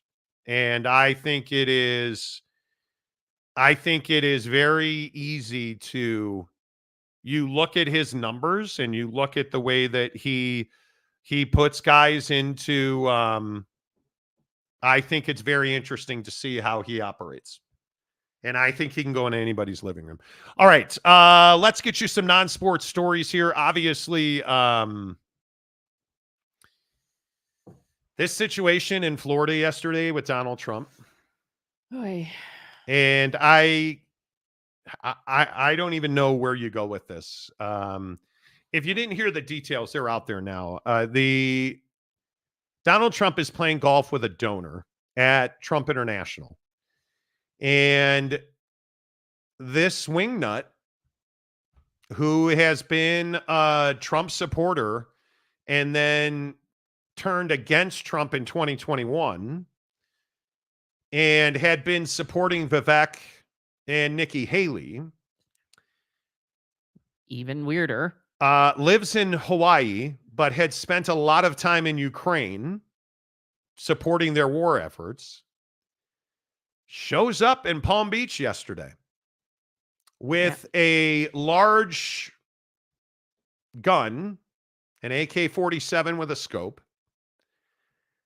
And he's sitting in the bushes leading up to the 6th green. So there is, and I was looking at the satellite image of it, the 5th and 6th green kind of loop around. The 5th and 6th holes would loop around. And there's a chain link fence between the street and the 6th hole that is covered with shrubs and foliage. And he is in this tree line. And Donald Trump is on the 3rd hole, from what most people gather, going to the 4th hole. They had played the 3rd hole. They go to the 4th hole. And so the Secret Service has a detail with the president and then a detail that goes ahead of the president by a hole to make sure it's safe. The advanced Secret Service team notices a barrel of an AK-47, a barrel of a gun sticking through the chain link fence.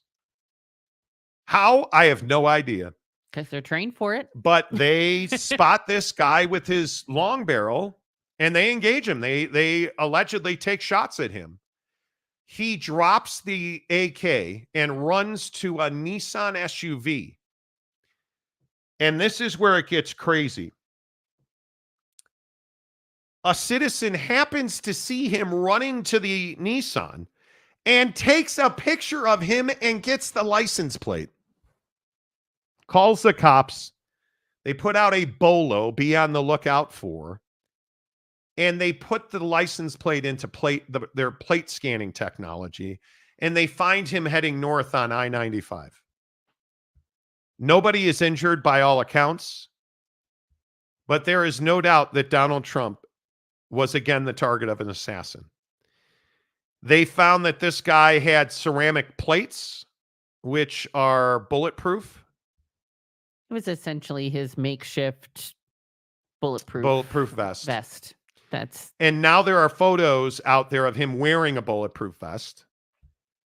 And I don't even know what you say about this now. That's why I think that they were hanging on the fence to be protection for where he was sticking his gun through if he was wearing it. But anyways, the thing is, I think he was advancing to what Britt's talking about is the photo that everybody has now seen.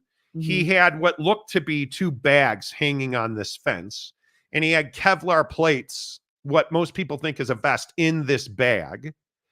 And the debate is, was the bag on the fence to protect him from incoming shot? Or was he just hanging his backpack on the fence?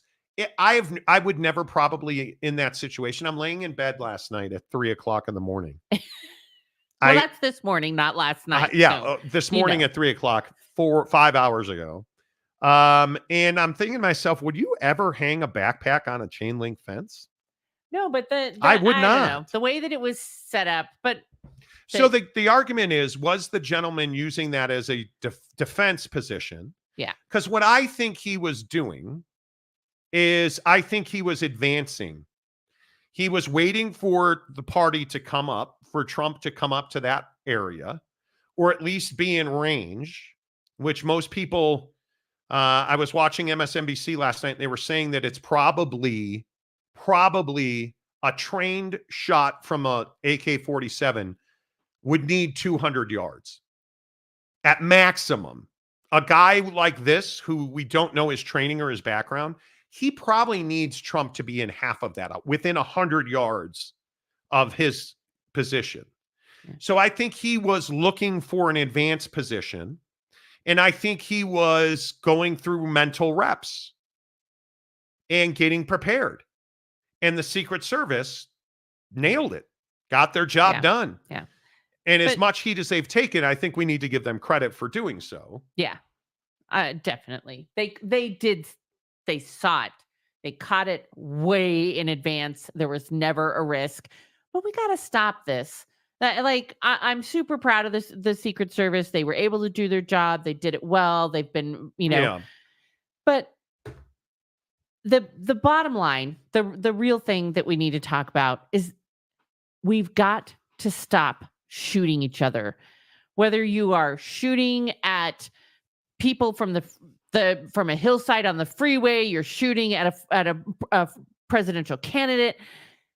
This is the most un-American thing to do, is to shoot people. The most un-American thing that could possibly be done is to shoot another person without being in war. And we are not in war, no matter what conspiracy people are saying. But he also is a politician. And you have to, again, take your emotions out of it. When this broke yesterday, later in the day, we were on the couch watching this, and you said, well, it's anti-American because we're shooting somebody because we don't agree with their opinions and their positions. We're attacking democracy with this nonsense. And I said this about the rally shooting a month ago. Can you believe that was a month ago? You attacked our freedoms at that rally.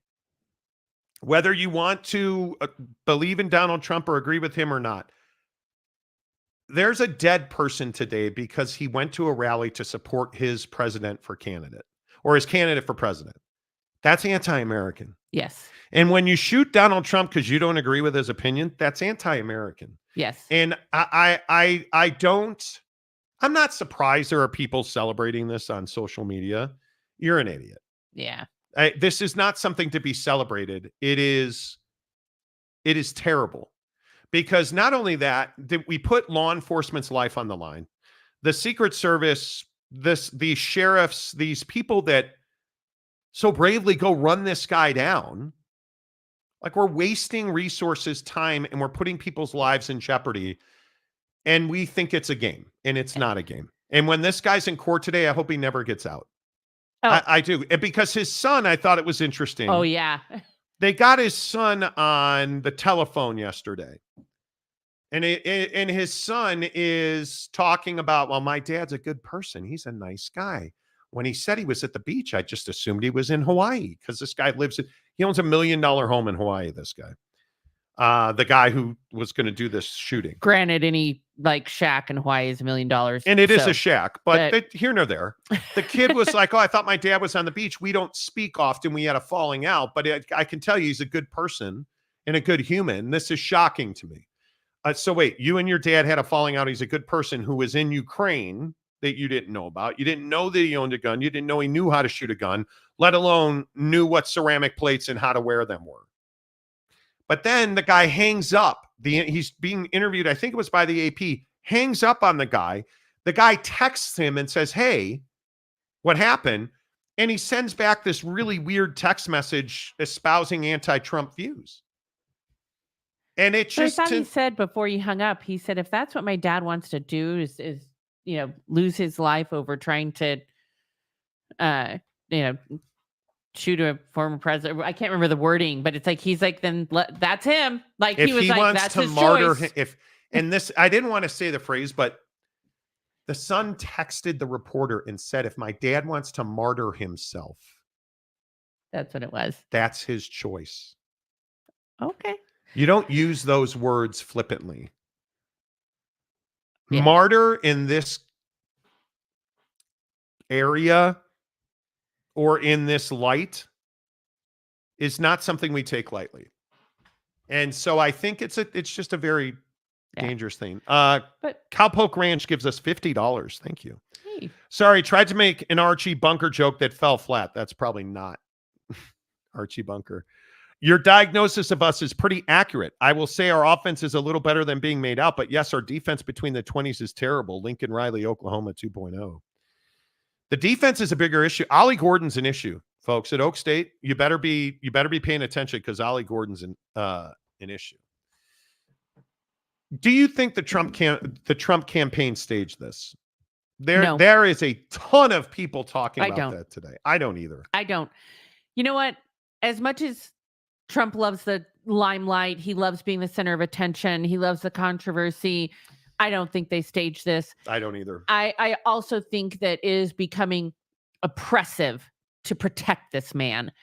And whether they are blocking off the island that Mar-a-Lago was on.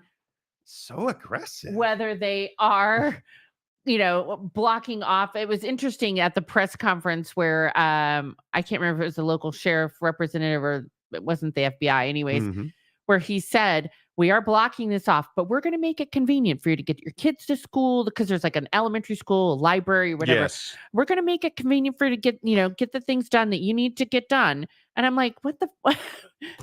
We are putting so much time and effort towards protecting this man who, I agree, for all intents and purposes, hates half of Americans.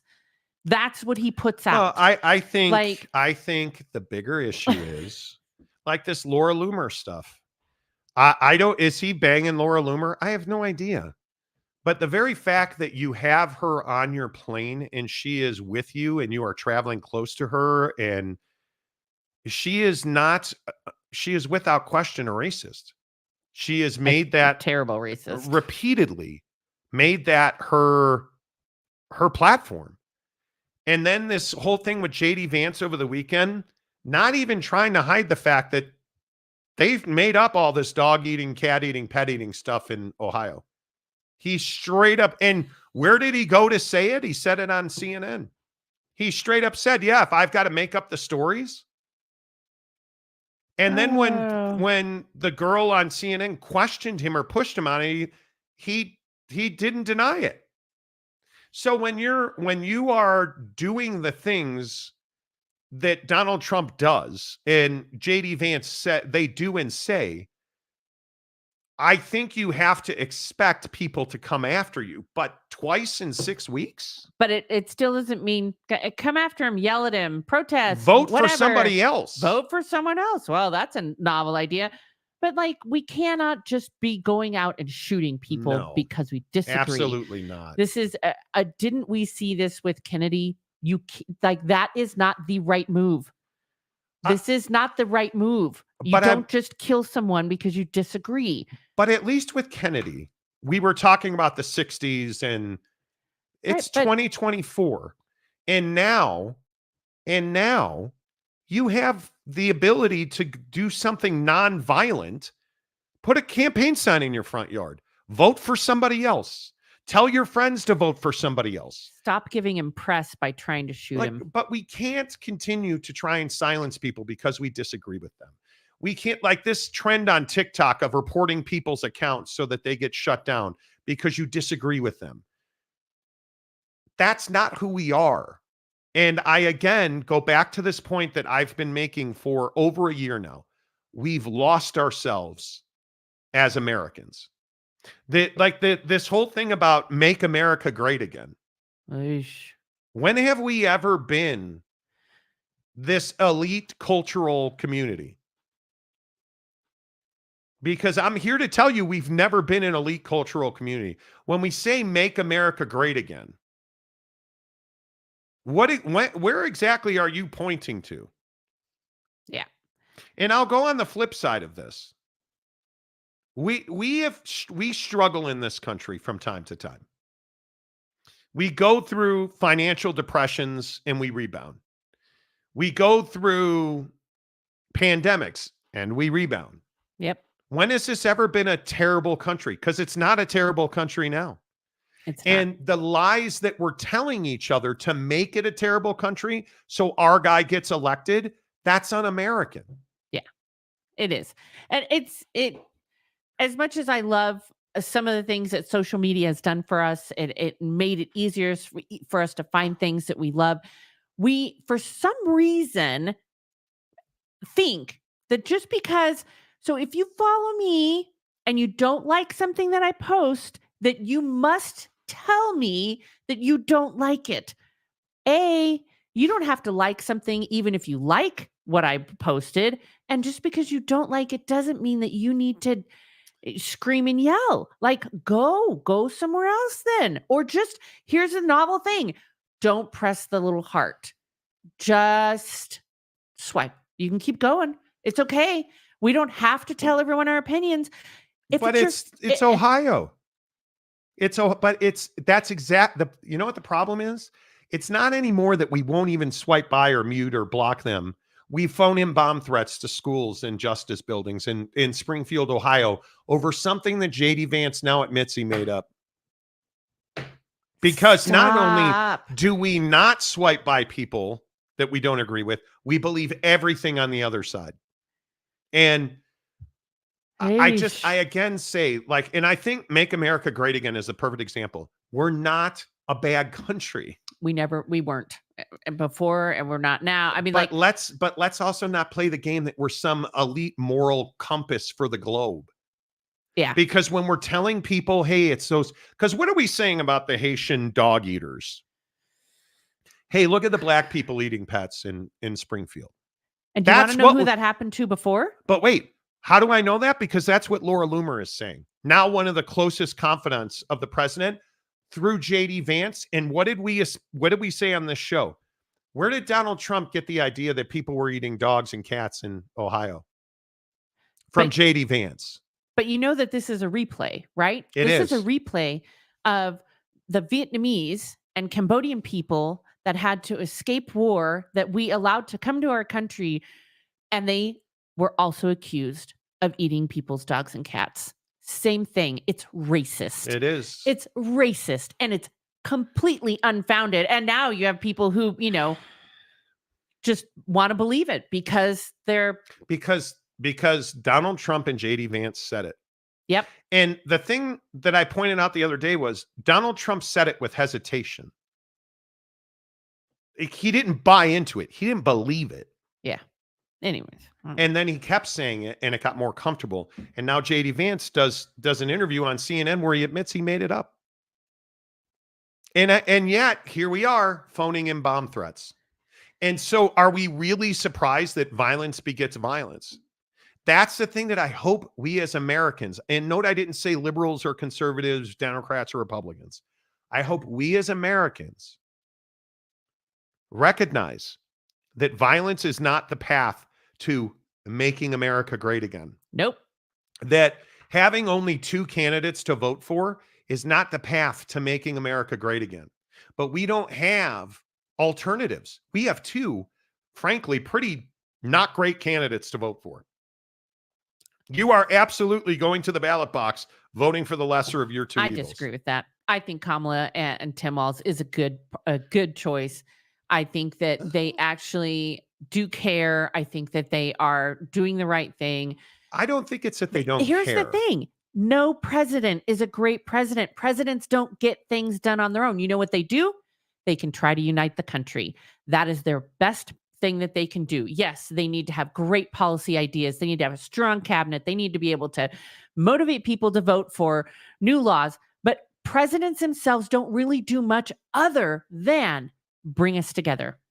That is, they are the face of who we are. And do you want the face of anger and divisiveness or the face of bring together? And I think that we want the face of bring together. I don't believe we can get more done. I don't believe that we will ever have unity because our political system doesn't provide it. Right.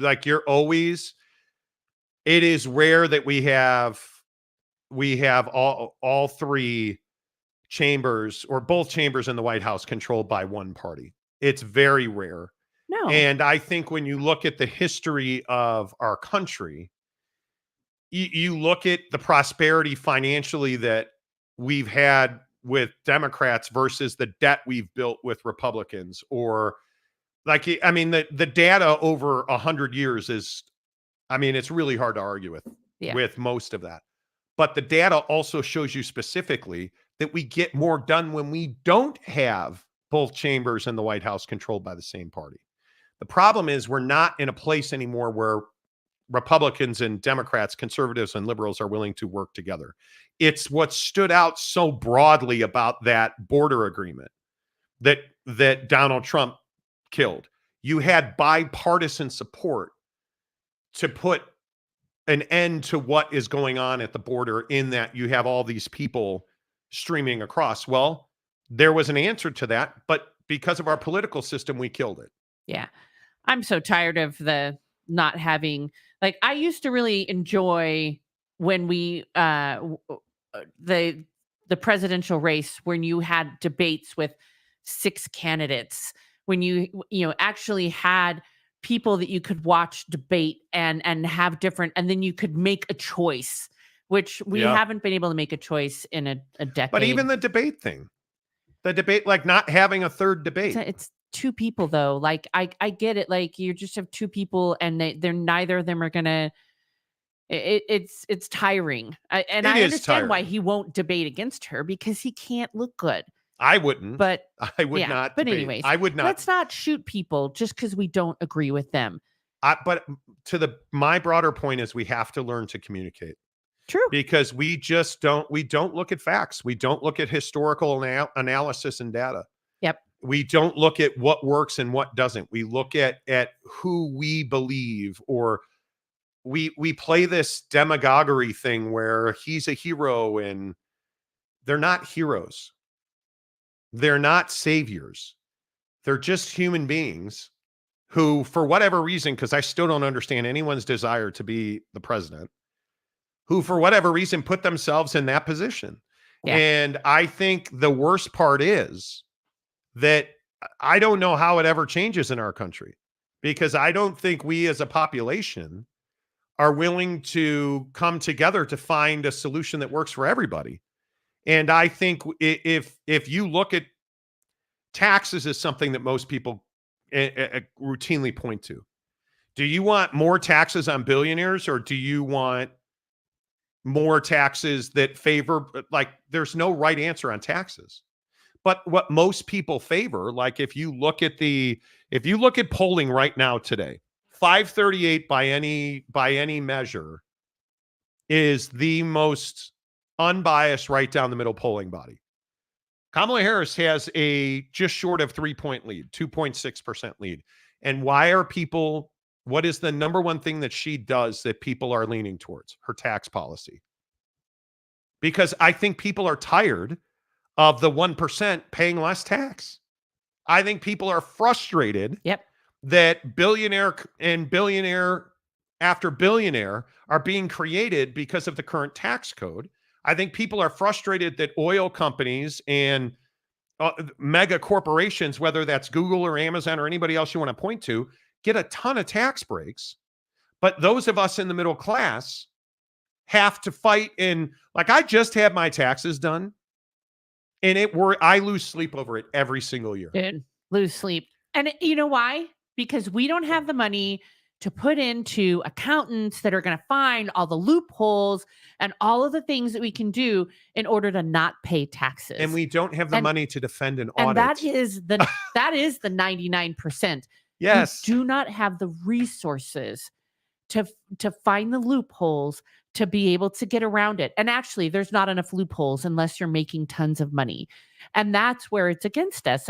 Anyways, I do think that we need to have better policy. I think that's why they're leaning towards Kamala. We're not going to get rid of taxes on tips. It actually economically is a terrible idea. But I don't know what happens with this election. I think it's far too close to call. I don't know that this assassination attempt will do anything because the last assassination attempt did nothing. And actually the bounce turned negative for Donald Trump after that shooting at that rally. Yeah. But I think I would continue to listen to Kamala Harris and Donald Trump talk about tax plans and tariffs, because those are the two things over the last 3 weeks that are moving people's vote. And I think people are on to the idea that tariffs don't help Americans. And it's what Jake and I talk about this all the time. Donald Trump's got to get on message. He's got to stop talking about people eating pets in Ohio, because JD Vance now said it, he made it up. Like you have to, and I say this about Kamala Harris as well. You've got to do one-on-one interviews where you get pressed and you have to answer tough questions. Yeah. Like she's on the right side of all of these things, yet won't do interviews. He's on the wrong side and won't shut up and talk about, it's so opposite, these two candidates. He needs to talk less. She needs to talk more. He needs to talk about specifics about his health, the debacle with the Obamacare thing at the debate the other night. How do you not have an answer ready for that? Why did you if you're going to talk about taxes, and I think at some point, unless Laura Loomer really has the influence that she supposedly has, because you can't tell me a guy like Donald Trump, who's been a dog his entire life. He's handsy. Are you telling me that we're really watching? And that's exactly right. We're sitting there last night watching videos. There was a video compilation on TikTok of all the times that he's put his hands on Laura Loomer, juxtaposed to the fact that Melania Trump will not touch him. Do you really think that he's just being not satisfied? He's a dog. As guys, we don't change. My guess is it's possible he and Laura Loomer are doing whatever, but what do I know? He's constantly touching her. He's constantly talking about how much he loves her. And it's weird to me. So if she has that much influence, yeah, that's why he's saying the things he's saying, because he is very, very close. When Glenn Beck is putting audio diatribes together of Donald Trump and Laura Loomer separately saying the same things, which is where all this Ohio stuff came from, you should be worried if you're a Party of Trump supporter, because he needs to talk about the economy and immigration more. How do you go through a debate and not bring up the Abbey Gate and those 13 dead service members? Yeah. He's not a policy person. It's crazy to me. Yeah. It is crazy to me. that's what we're doing. But we'll see, because it'll be interesting to see how much this thing at Trump International impacts him, because it's another very serious situation.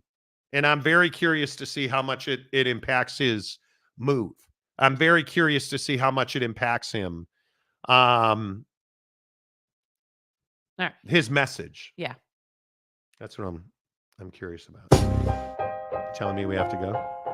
We do. Apparently we have to go. We didn't get to any other topics. We didn't. Sad. We didn't. It's all right. Y'all can miss me. I'll be back some other time. Britt wanted to talk about banning junk food ads on TV for kids.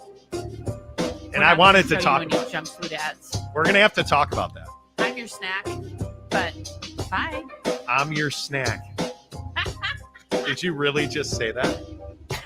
You said that. The Monty Show is always presented by The Advocates, theadvocates.com. Lots of NFL, more college football tomorrow on the show. We'll really, as the week moves on, we'll start looking at Utah and Oak State. One of the biggest games of the year happening Saturday. We'll talk about all that until tomorrow when Jake comes back. Say goodbye, Mrs. Monty. Goodbye.